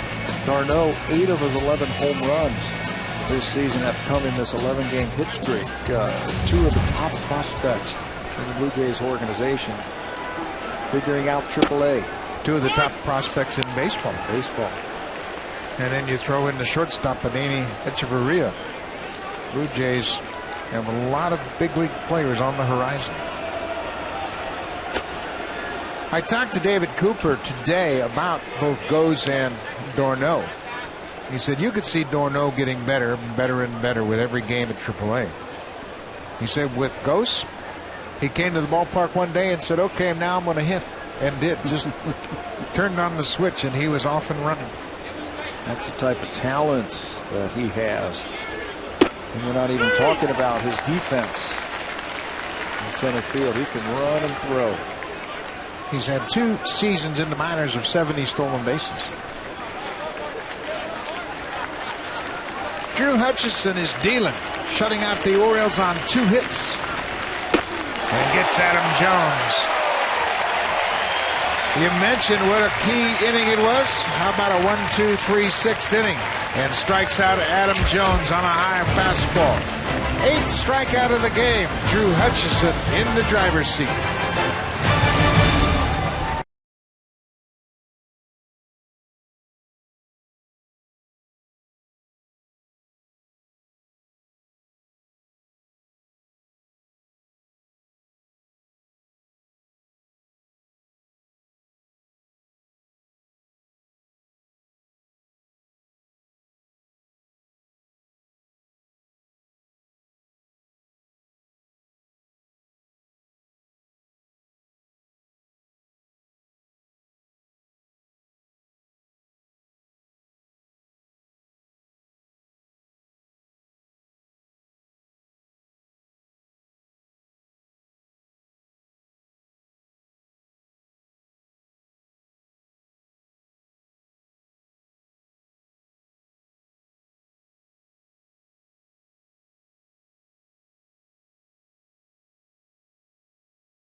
The Baltimore Orioles. Tomorrow it'll be Ricky Romero against Jake Arrieta. Brandon Morrow goes to the mound in the series finale against Jason Hamill. Then the Boston Red Sox are in town over the weekend. Friday, Saturday, and Sunday. Call the Blue Jays for tickets at 416-341-1234. Or you can log on to BlueJays.com or stop by most Rogers Plus locations.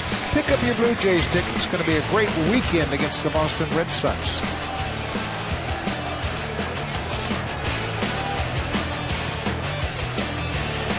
Omar Vizquel will start things off. Bottom of the 6th inning. Vizquel had a base hit his last time up. With that base hit, he has tied the great Brooks Robinson for 43rd on the all-time hit list. 2,848 hits for Vizquel.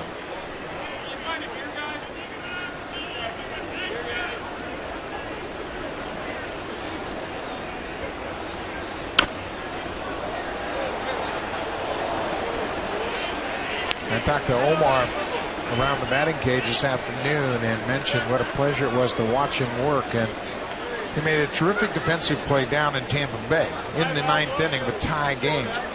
Dove, caught a ball, popped to his feet, and threw out Carlos Peñas trying to score from second base.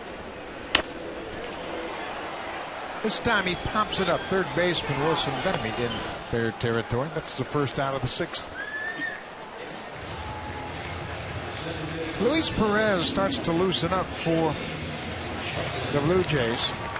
Drew Hutchison has pitched 6 innings, allowed just 2 hits. Low 90s in his pitch count, so if they send him back out there, you have a little bit of reserve ready. You know, you were talking about Omar Vizquel and the plays that he made in Tampa. The best play he made, though, I thought, was in Texas when he let that ball drop on the pop-up by Josh Hamilton and exchanged the runner. That just shows you that he is just in the game and thinking outside the box. Elvis Andrus was at first base, and he is a base stealer. So Omar Vizquel let the ball fall. Of course, Andrus couldn't run, had to hold his ground at first, and Vizquel picked up threw it second. Yeah. Forced out Andrews. Infield fly rule was not in play because there was just one runner on. Excuse me, You Pat. just have to think of those type of plays, Buck, before they happen. It's too late when the ball's up in the air. You got to anticipate that kind of stuff. Kelly Johnson, a double and a 2-run home run. He's also picked up an RBI on a ground out.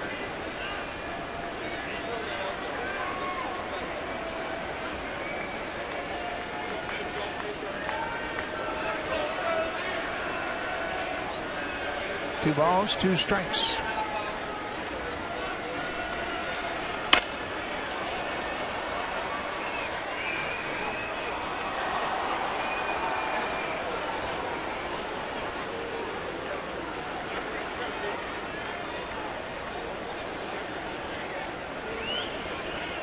Dana Evelyn came into the game with nobody out in the 4th. Finished up the 4th. Gave up a hit in the 5th. And now he is working in his 3rd inning of relief. Johnson hanging tough against the lefty. Wants to try and drop a curveball on him. 3 of his 9 home runs this year by Johnson have come against left-handed pitchers. How to keep that front shoulder in.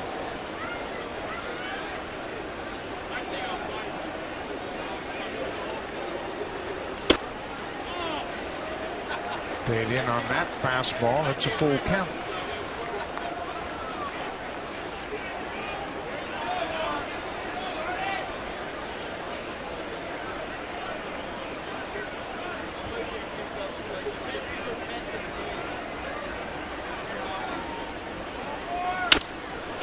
Drives this ball to left. That's going to get down for a base hit and go all the way to the wall. Johnson is headed for second. His 3rd hit of the night, his 2nd double. His 3rd extra base hit of the night, and you just saw that one coming big time. Fastball in for ball 3. Now let's try a curveball, but he keeps that front shoulder in. Plate coverage, shoots it down the left field line, and just cruises into second base with his 3rd extra base hit of the night. He's been running around the bases all night long. He had to pass the test to get into this game. Training staff and the manager watched him run prior to batting practice. He certainly got his share of running in tonight. Kobe Rasmus, he's gone 2 for 3 so far.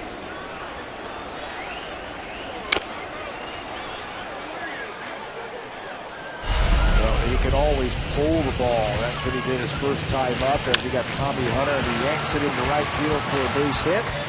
And an RBI, and then stays right down with that low fastball down and away. Him went right down and ripped it into center field.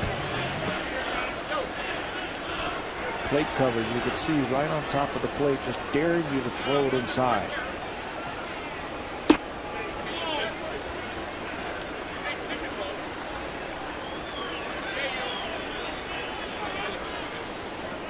Watch Kobe Rasmus when he gets into the box and gets walked in on the pitcher. He really turns his head and squares it up so he has both eyes on the pitcher.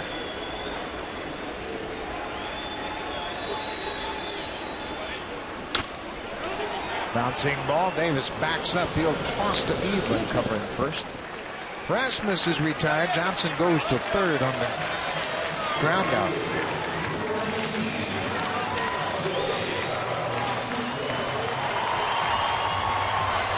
Jose Bautista will step in.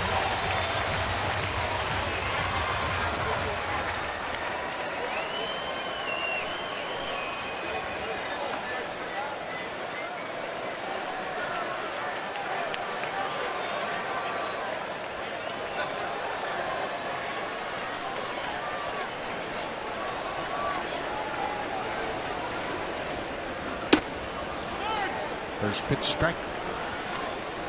Bautista took a shot in Tampa going against the grain of that shift and picked up an RBI single to right field. There's a big hole on the right side of that diamond. if he wants to think about it.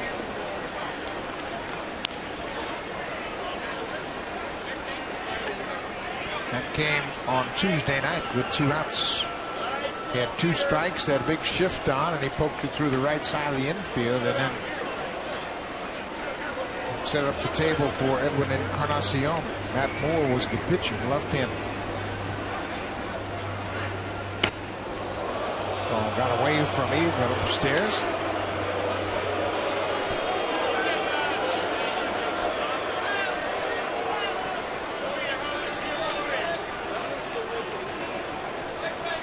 Nothing Blue Jays. First of 3 against the Orioles.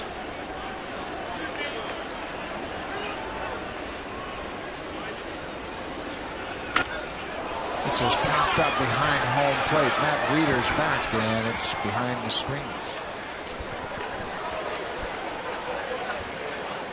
Mentioned Tampa Bay lost 2-1 to Chicago, so they have fallen 29-20. That's their record, so they have fallen a half game behind Baltimore.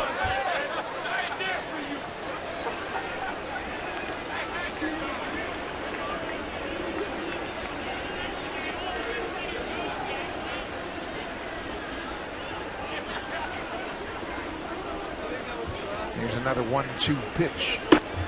Breaking ball down the stairs.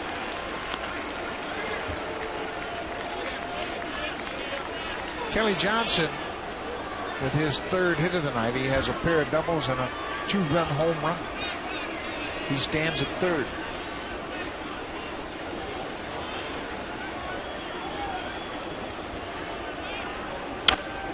Popped up again behind home plate. Wieters appears to have room on the warning track. The inning is over.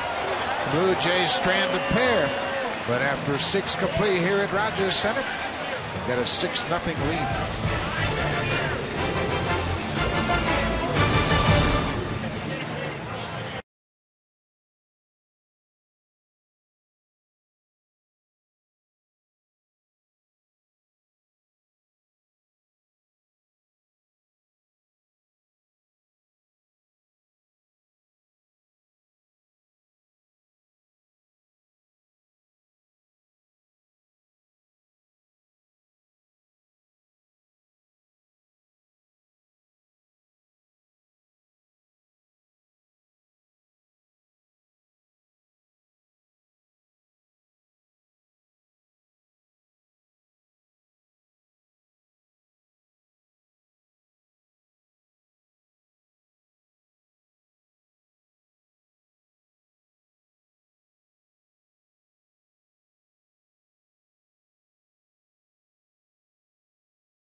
All starts at 7 p.m. Eastern Time. That's 4 p.m. Pacific. It's game 2. It'll be Ricky Romero for the Blue Jays against Jake Arrieta. And it'll be on all 4 Sportsnet channels. Don't forget, you can follow every pitch of the Blue Jays action from anywhere with the Sportsnet Live Tracker. Visit sportsnet.ca/live tracker every game this season. Ricky Romero can't wait to get back on the mound. Romero is 5-1, but has had some trouble with the base on balls of late. 5-1 with a 386, and everybody's going, what's wrong with Ricky Romero? Those are pretty good numbers. Matt Wieters will start things off for the Orioles. Wieters has lined out and struck out.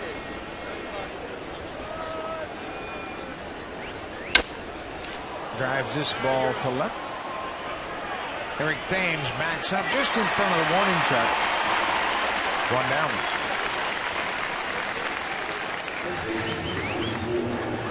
he is keeping that ball down, and when he does, he's getting the pop-ups or the ground outs that he needs. 8 strikeouts tonight for Hutchison. Hutchison's a rookie, obviously. It's his first season. The Blue Jays' strikeout record for a rookie pitcher is 11. There's another line drive to left. Ames over, makes the catch. Pedimic's retired. 2 quick outs here in the 7th. He has set a career high in strikeouts with those 8, and a lot of them he has caught the Oriole batters by surprise with a good fastball, snaps it in there. He's kept the ball down for the most part, changed speeds for the most part tonight.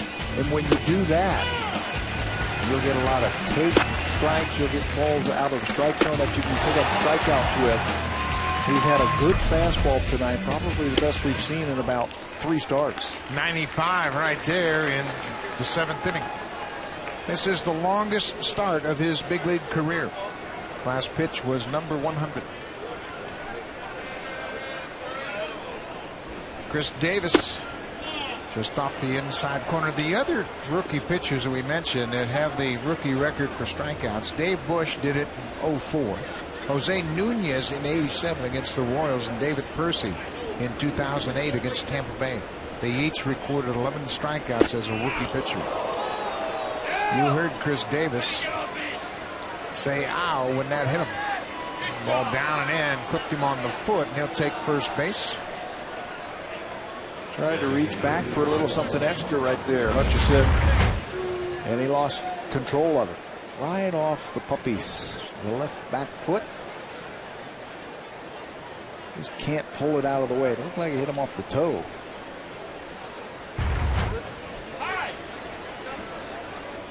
Two outs. Robert Andino been on base twice. He's walked and singled.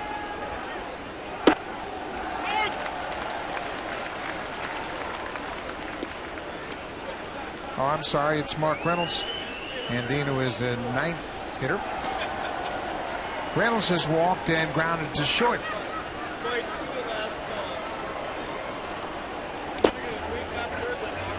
Jeff Mathis has done a good job with Hutchison tonight. He's recognized early they had good fastball command. Just 3 walks in 6 2/3. He has established a high with strikeouts. He's had the extra day of rest with the off day that the Blue Jays had down in Texas, so he is now working on 6 days rest, and it really shows in his fastball. He has been able to maintain that speed also into the 7th inning. Mathis, the veteran behind the plate, has kept the game pretty clean outside of that 3rd inning. This is the best fastball Hutchison has had all year. It's crisp, it's hard, and he's throwing it to both sides of the plate. 2 balls, 2 strikes, 2 outs.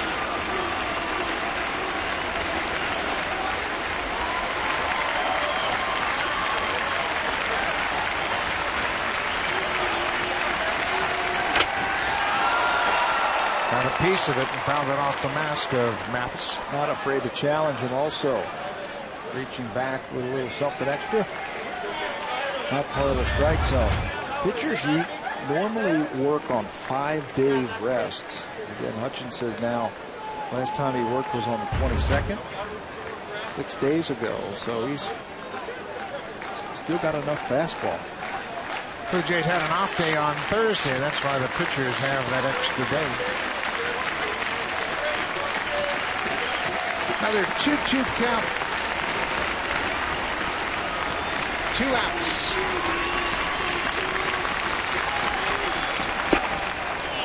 Missed with the breaking ball.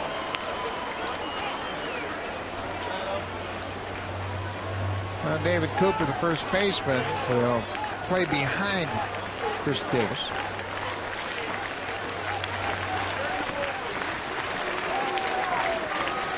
He's had a good fastball all night. Challenge him.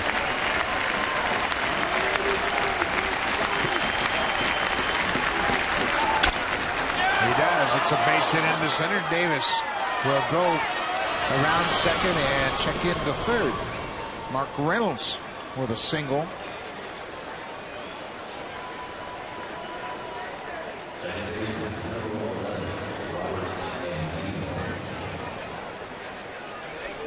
John Farrell looking at the Orioles lineup card and saying where he is. He'd love to have Hutchison finish this inning, I'm sure. He has thrown now a career high 109 pitches. His previous high was exactly 100, and that was on the 1st of May. Makes it a little bit easier for those relievers where they can come in with clean innings. Nobody on base. Start out of the windup.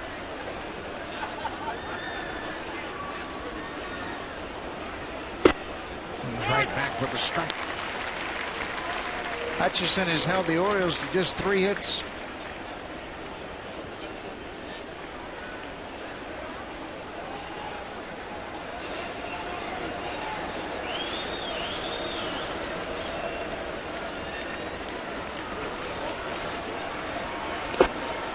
Bounces the breaking ball.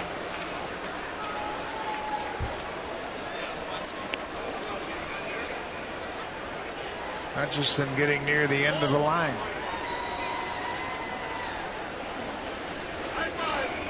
It's a good idea just to step off the mound a little bit, take a deep breath. Middle innings gave him trouble when he first came up, but now that arm strength looked like it's there. Good slider. 1 and 2. I like what he did there out of the stretch. He didn't even look at the base runners. His focus was totally on the hitter and executing a pitch. When he comes to the set position with his hands in front of him, he's not even looking to third or first. Those runs mean nothing. It's the guy at the plate that he wants. And then the breaking ball is bounced in the dirt. It's 2 and 2 on the Orioles' second baseman, Robert Andino.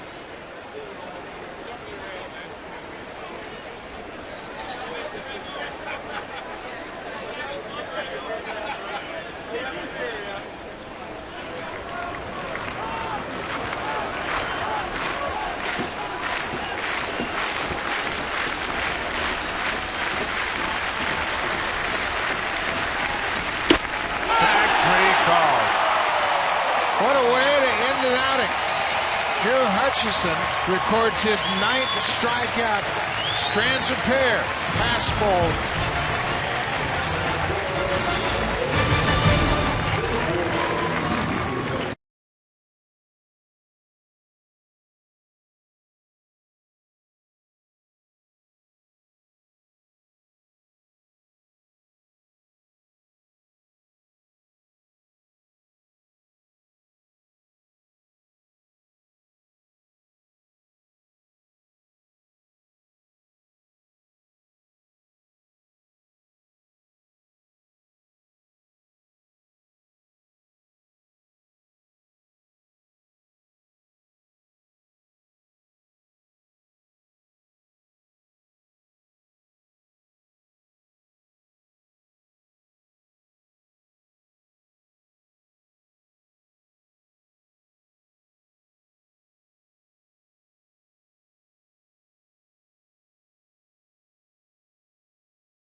Strikes out Robert Andino to end the 7th. Leaves a couple aboard. He has shut out the Orioles on just 3 hits. Great job by his catcher, Jeff Mathis, to guide him through a very good outing. His best outing in the big leagues. Yeah, it certainly was. 9 strikeouts, and he totally locked up Andino with that fastball. Andino was looking for an off-speed pitch, and he crossed him up.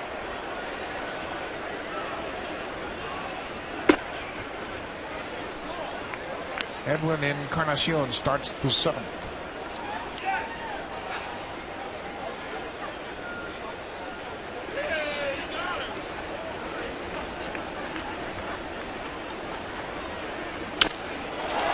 Another high, deep drive to left.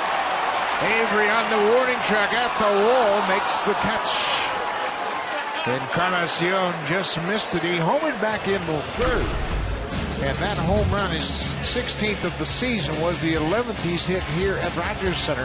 Home runs at home this season. He and Curtis Granderson are tied with 11. Josh Hamilton has 9 of his 20 at home. All 3 of the parks that those players play in are good hitters' ballparks. Texas, Yankee Stadium, and here at Rogers Center. Everyone locked in here at home.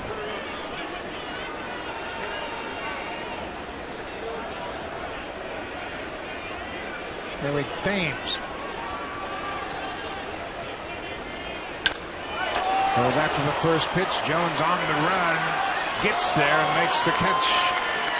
Adam Jones got a great jump on that ball. It was hit hard. Looked like it had a chance to get down and go to the wall, but Jones tracked it down. He was playing Thames straight up in center field. He knows this ball is going to be slicing away from him, but the Gold Glover gets a great jump on it and runs right through the baseball. You don't want to be slowing down or trying to time that catch. You just run right through it. One of the best in the American League right there. Brett Lawrie has got 1 for 3. He singled off Eveland his last time up.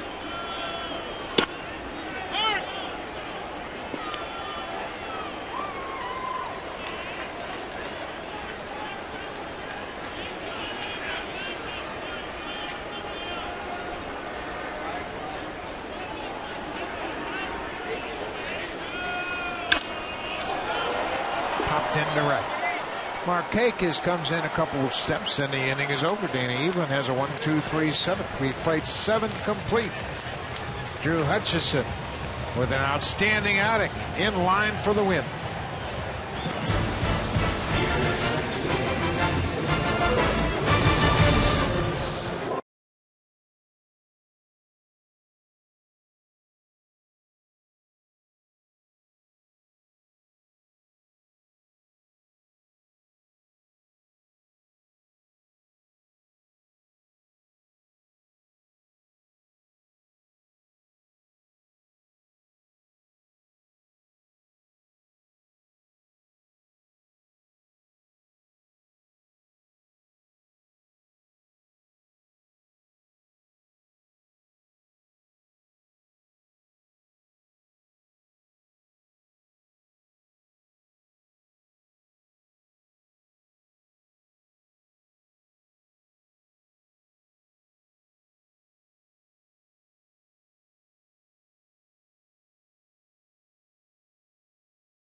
Blue Jays Honda Super Camps are presented by Baseball Canada and Little League Canada. Edmonton, Alberta will be the site July 2nd, 3rd, and 4th at Tennis Field. Instructors include Lloyd Mosby, Homer Bush, Grant Smoleniks, and Dwayne Ward.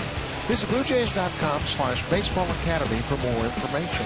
The Blue Jays are proud supporters of amateur baseball across Canada. Drew Hutchison with his best game to date in the big leagues. After his shortest outing in his big league career, last time out just 4 innings, he goes the longest in his career. 7 innings, just 3 hits, no runs, and a career high 9 strikeouts included in those 114 pitches. So a great night tonight for Hutchison as he's shut the door. He's turned it over to the bullpen, and Luis Perez will come out. 22nd game of the season for Perez. Good numbers all the way around. 2-1 with a 255 earned run average. Lefties are hitting just 105. against Luis. He's only given up a run in 3 of his 21 appearances this year. A lot of strikeouts, and this works out nicely with a couple of left-handers here at the top of the lineup for the Orioles. John Farrell goes to his lefty at the end of the game. It'll be Avery and J.J. Hardy and another left-hander, Nick Markakis. So 2 of the 3 first batters are left-handed. Drew Hutchison threw 15 of 27 first pitch strikes. Only 2 outs recorded in the air. He had 9 strikeouts and 8 ground ball outs. Well, that's always a good sign. He's keeping the ball down, and he's got late life to his pitches. Perez misses with the first pitch. I'm sure Xavier Avery is happy to see Drew Hutchison out of the ball game. They struck out 3 times against the Blue Jays right-hander.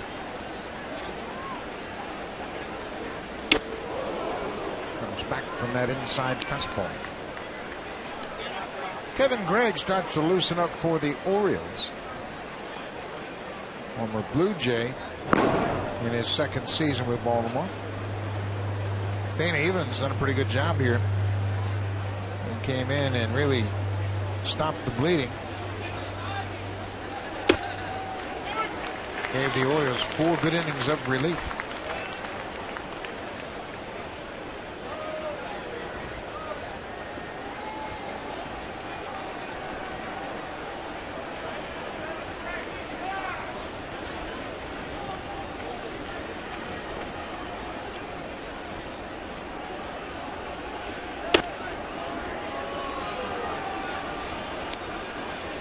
Balls and a strike. At times Luis Perez doesn't get out there and finish his pitches.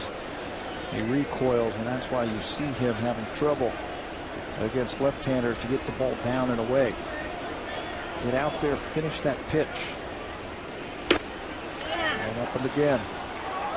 Leadoff walk. Let's check in with Jamie Campbell.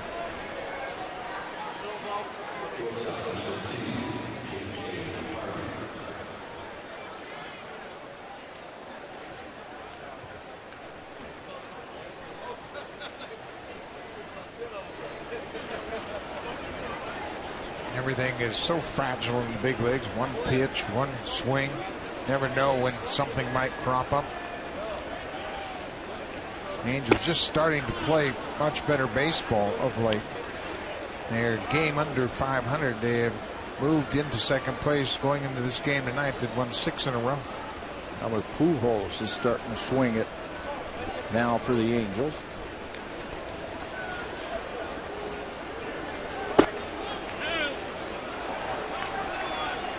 If Mathis going to try to convince Perez to get it over. Don't need to be too fine right here. He's got good movement on his fastball, does Luis Perez. He can almost wind up and throw it down the middle of the plate and get a ground ball because it'll move away from the right-handers. He's had a good changeup this year. His slider has been good.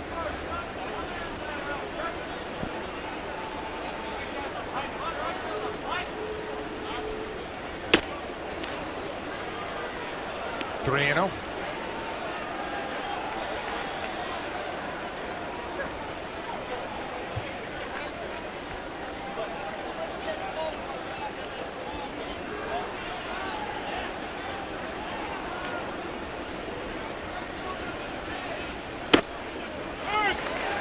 There's a strike. Blue Jays needed a deep start, obviously, given the way the starters left early in this Rangers series. Starting pitchers for 3 games pitched a total of 9 in the 3rd. Bullpen was beat up down in Texas. They made another roster move today to help that problem that they had down in the bullpen. Aaron Laffey, the left-hander, was called up from Las Vegas. Chad Beck was with the Blue Jays less than 24 hours. They went right back to AAA Las Vegas after not working. Laffey stretched out just a little bit more than Beck. On the ground, Vizquel to Johnson for 1, back to first, double play. Luis Perez comes all the way back from a 3-0 count to get the double play. This copyrighted telecast is presented by authority of Rogers Blue Jays Baseball Partnership and may not be reproduced or retransmitted in any form. And the accounts and descriptions of this game may not be disseminated without the express written consent of Rogers Blue Jays Baseball Partnership. One of the most beautiful sights in North America, the CN Tower lit up at night. If you're up there now, you got a great view of what's going on down here with the lid open. You ever been up there while a game was going on? I can't say I have been. I don't think I've ever been up there either. Nick Markakis in the hole 0-2. What I mean about Perez, you see that pitch he threw to Hardy to get the double play. Fastball looked like it was right down the middle, but he's got such sink to his fastball. Hardy got it off the end of the bat and was able to get a double play. And now the first two pitches to Markakis down with a lot of movement.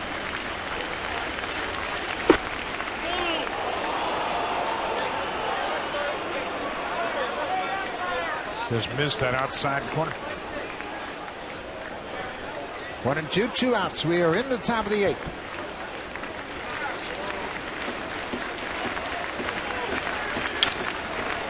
Popped into center. Rasmus backs up. This should end the inning.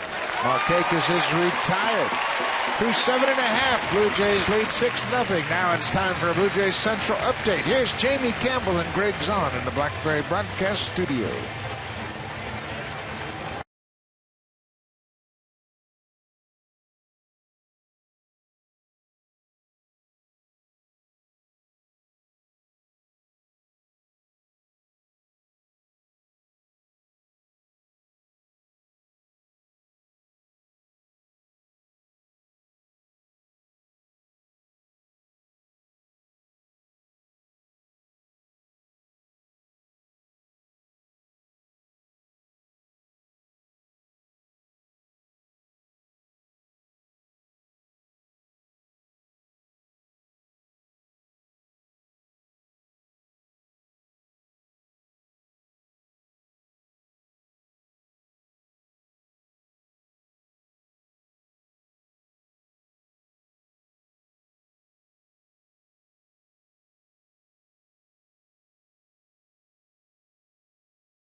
Pitcher for the Orioles will be the former Blue Jay Kevin Gregg. Gregg pitching in his 12th game, a 2-2 record. Right-handers have been a problem for Gregg this year. They've hit over 300. He was a closer for the Orioles last year, say 22 in 29 opportunities for the Baltimore Orioles. And when the season started, he closed some games, but then had some problems early. Surrendered 5 earned runs in 3 2/3 innings. That was just his first 3 games. Turned it around, then made 7 consecutive scoreless appearances. Blue Jays saw him earlier this year, and they greeted him with 5 straight hits.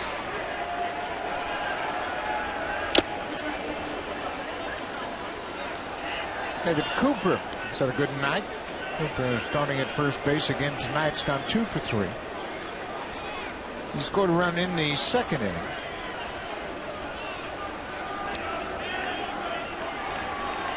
Still going up there, hacking away. No, but I got a new pitcher on the mound. He comes into the ball game. He wants to get ahead of his strike one, and you're ready for him. Got a splitter that Cooper was out in front of.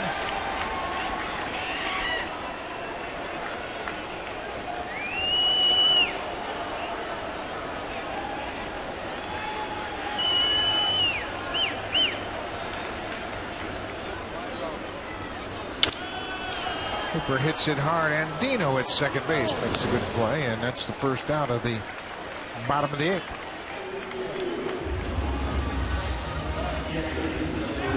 Baltimore Orioles had a tough stretch at home, and they're on the verge of losing 6 of 8. He's in his second full season with the Orioles, and they're just 3 games under 500. Won his 1,000th game as a manager earlier this season.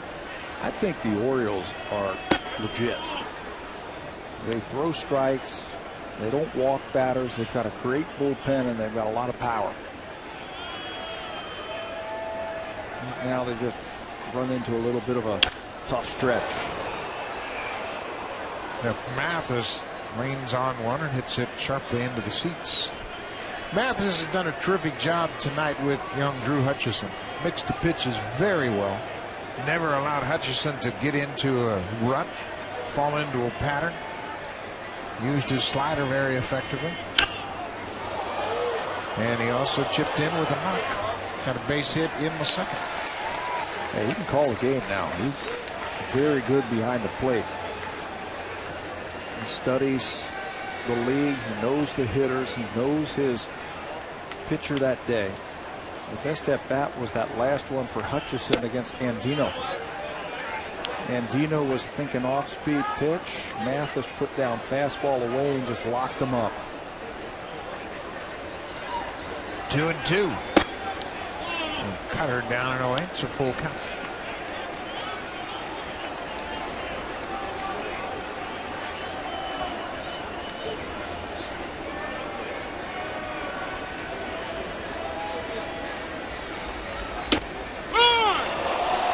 Mathis thought that was up and away, but Paul Knott calls him out. Mathis packs a lumber back to the dugout. That's the 3rd time tonight that a Blue Jay batter has struck out. Right at the top of the strike zone. See if it crosses the plate. Certainly right on the corner. Good pitch from Kevin Gregg. Omar Vizquel. Vizquel started at shortstop tonight. His 3rd start of the season at short. He's made 4 starts at second base.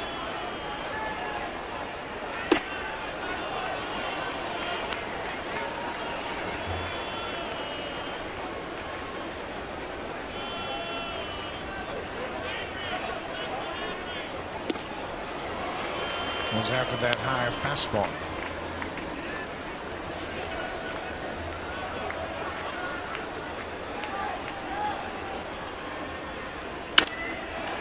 Vizquel.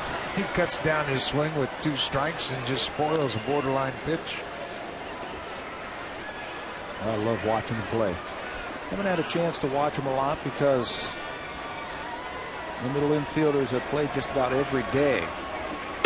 But when he goes in there, I mean, you just watch him do little things in this game that really open your eyes and say, this guy, he's a Hall of Famer.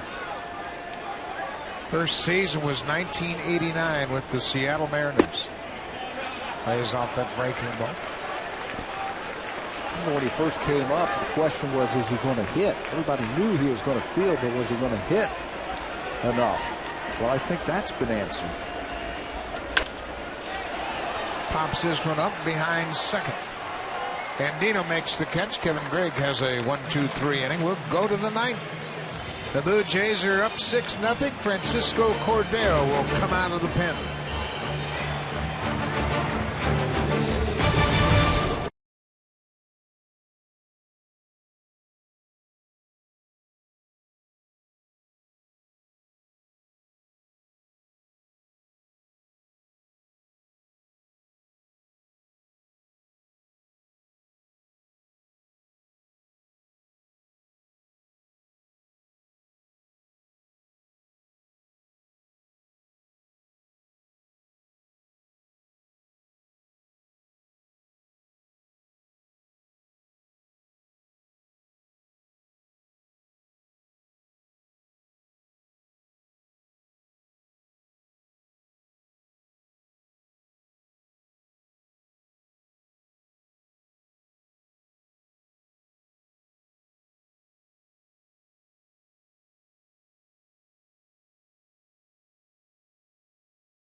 Francisco Cordero comes out of the bullpen, and Cordero's thrown the ball very well of late. He certainly has. He played 2 days ago. That was that 13-inning game on Saturday. Pitched the 8th inning, had a 1-2-3 inning with a strikeout. He has pitched better because he has kept the ball down. He's thrown better quality pitches. The earned run average keeps coming down for Cordero. Eventually those batting average will come down also. Hitting more ground ball outs, but more importantly, he's kept the ball down.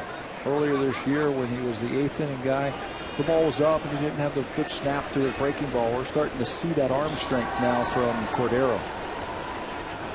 Middle of the order, Jones, Wieters, and Bettamy.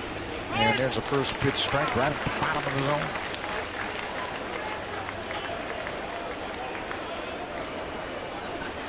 Adam Jones in danger of losing his 18-game hit streak. 0 for 3 so far. It's the best in baseball this year. 18-gamer.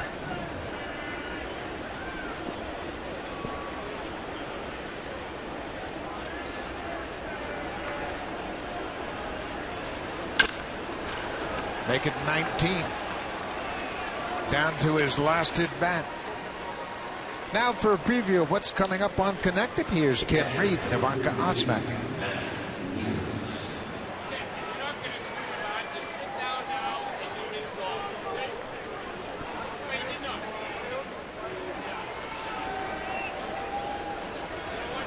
Jim Leland got tossed along with Jane Lamont today in that Tiger game. A controversial fly ball ruled a non-catch, and Leland lost it. It's a foul tip at the plate that they thought hit the ground that the catcher actually caught, and it cost him 3 runs. Jim Leland's been around long enough to voice his opinion, and he voiced it very strongly after the game. That Wieters fouls it off. It's a ball and 2 strikes. So Adam Jones extends his hit streak to 19 games. Best in the American League. Josh Hamilton had a 16-gamer earlier this season. Josh Willingham had a 15-gamer along with Derek Jeter. 19 games will be the second longest hit streak. There were 2 20-game hit streaks in the National League earlier. Pedro Sandoval of the Giants and Angel Pagan also of the Giants both had 20 gamers.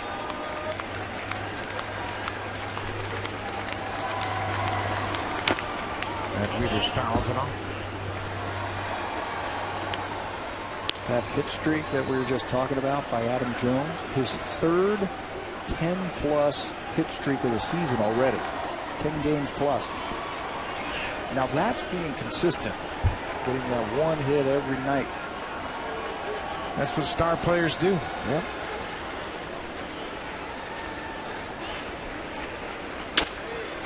Base hit under the glove of Cordero. Jones is going first to third. Rasmus throws it to third, and Jones gets in there safely. Wieters has his first hit of the night.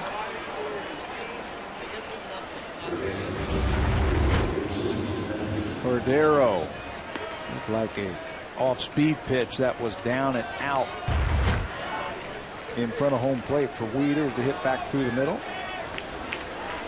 Just the 5th hit tonight by the Orioles, all of them singles.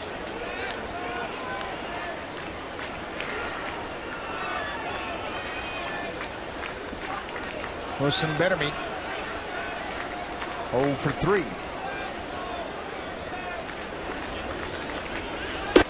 First pitch strike.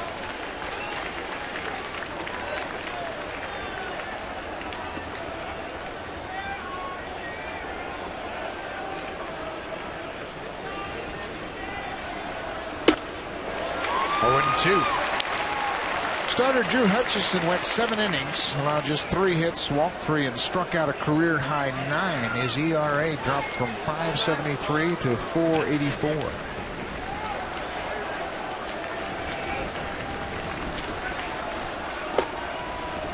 couple more outings like that, and it's going to be under 4. Hutchinson in line to improve to 4-2 for the season.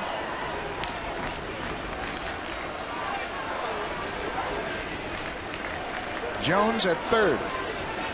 Wieters at first. Betemit behind 1-2. Fouls it off his foot.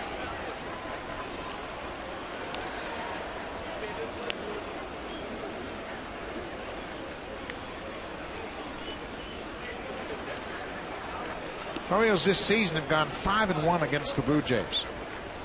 Last year, the Blue Jays won 12 of the 18 games. In 2010, they were 15-3 against the Orioles. Another base hit. Jones will jog in with the first Oriole run. 3 straight hits here in the ninth.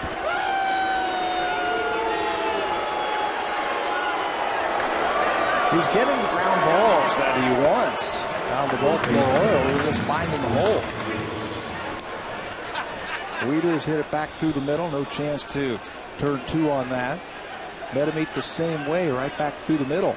And now John Farrell's got to get to the bullpen. Yeah, he had hoped he wouldn't have to do that. And Casey Jansen takes off his warm-up jacket and will warm up.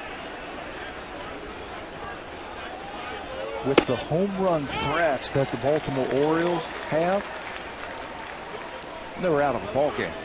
Orioles have hit 72 home runs this season, second only to the Texas Rangers.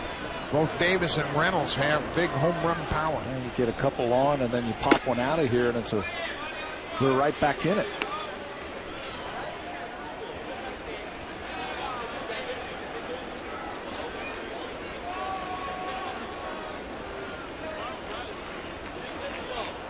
The Orioles at 15-6 on the road. A good changeup. That's the best road record in baseball. 15-6. The Texas Rangers have 16 wins, but they've lost 9 games.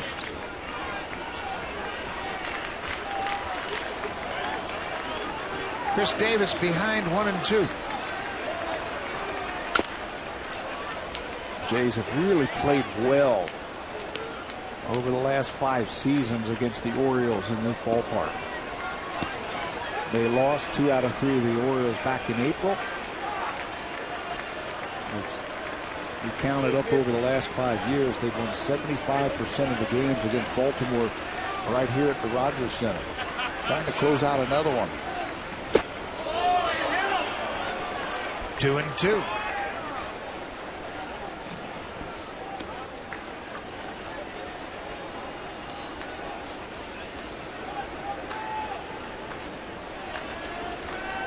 Any kind of out, that's what Cordero is looking for right now. Anything, pop-up, strikeout. There's a strikeout. First out of the inning. Chris Davis strikes out. He's just back for a little something extra. They get a home run threat, and the guy who's really hit the Blue Jays well this year to pick up the strikeout.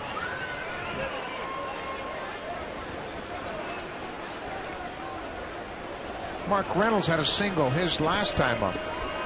1 for 2 on the night. This pitch misses downstairs.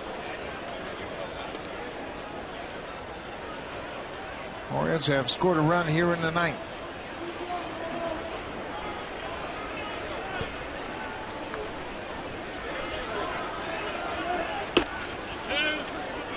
Two 2-0. Number 9 hitter Robert Andino is on deck.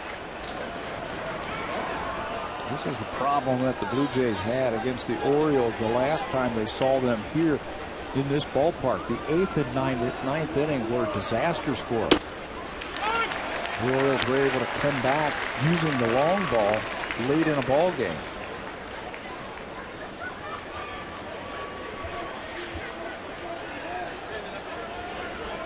Second week of April. Orioles were in here and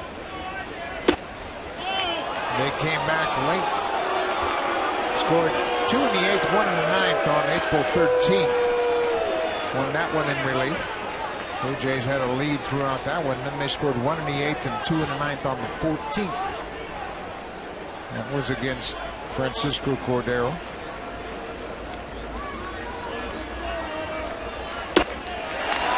Three and two. Blue Jays won the finale of that series on the strength of a 7-run 6th inning. Kyle Drabek went to 2-0, winning that game. Beat Brian Mattis. Pesky hitters get a little bit better at bats later in the ball game. High fly ball, deep center field. Rasmus at the track, at the wall, jumps up. It's off the wall.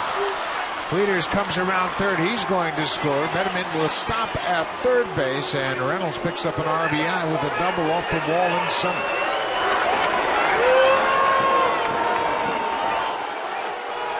Looked like a breaking ball to Reynolds, and we were talking earlier, the last time he was up, he's got a lot of power. And he just misses this home run right into a swing path. Rasmus gets back, checks the wall, leaps, and it's just out of his reach in center field. Reynolds drives in a run, 2 men on. Cordero will hand the ball off to the manager. Casey Jansen will come in. Blue Jays holding on to a 4-run lead.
He allows 4 hits, 2 runs. The runners on base are his responsibility. And now Casey Jansen comes in to a save situation, making his 18th appearance. Casey was extended on Saturday in that 13-inning game. He pitched an inning and 2/3, walk and strikeout versus the Texas Rangers.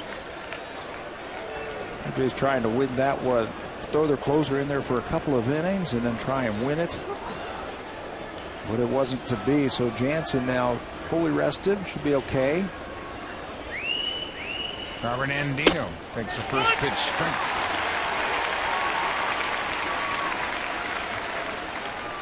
Second and third, 1 out, 2 runs in. It's a 6-2 ball game.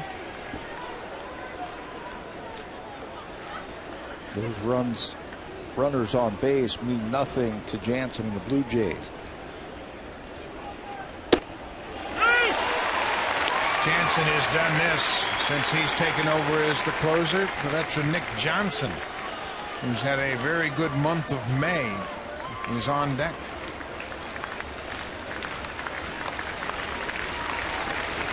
Oh, 2, 1 out.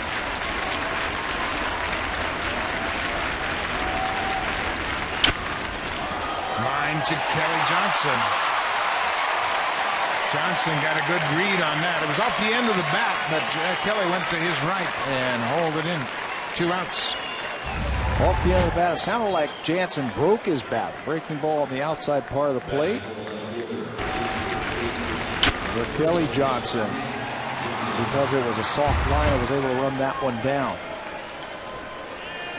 So Nick Johnson stands between the Blue Jays and a W. Second and third, now 2 outs. Johnson's had a good month of May, 295.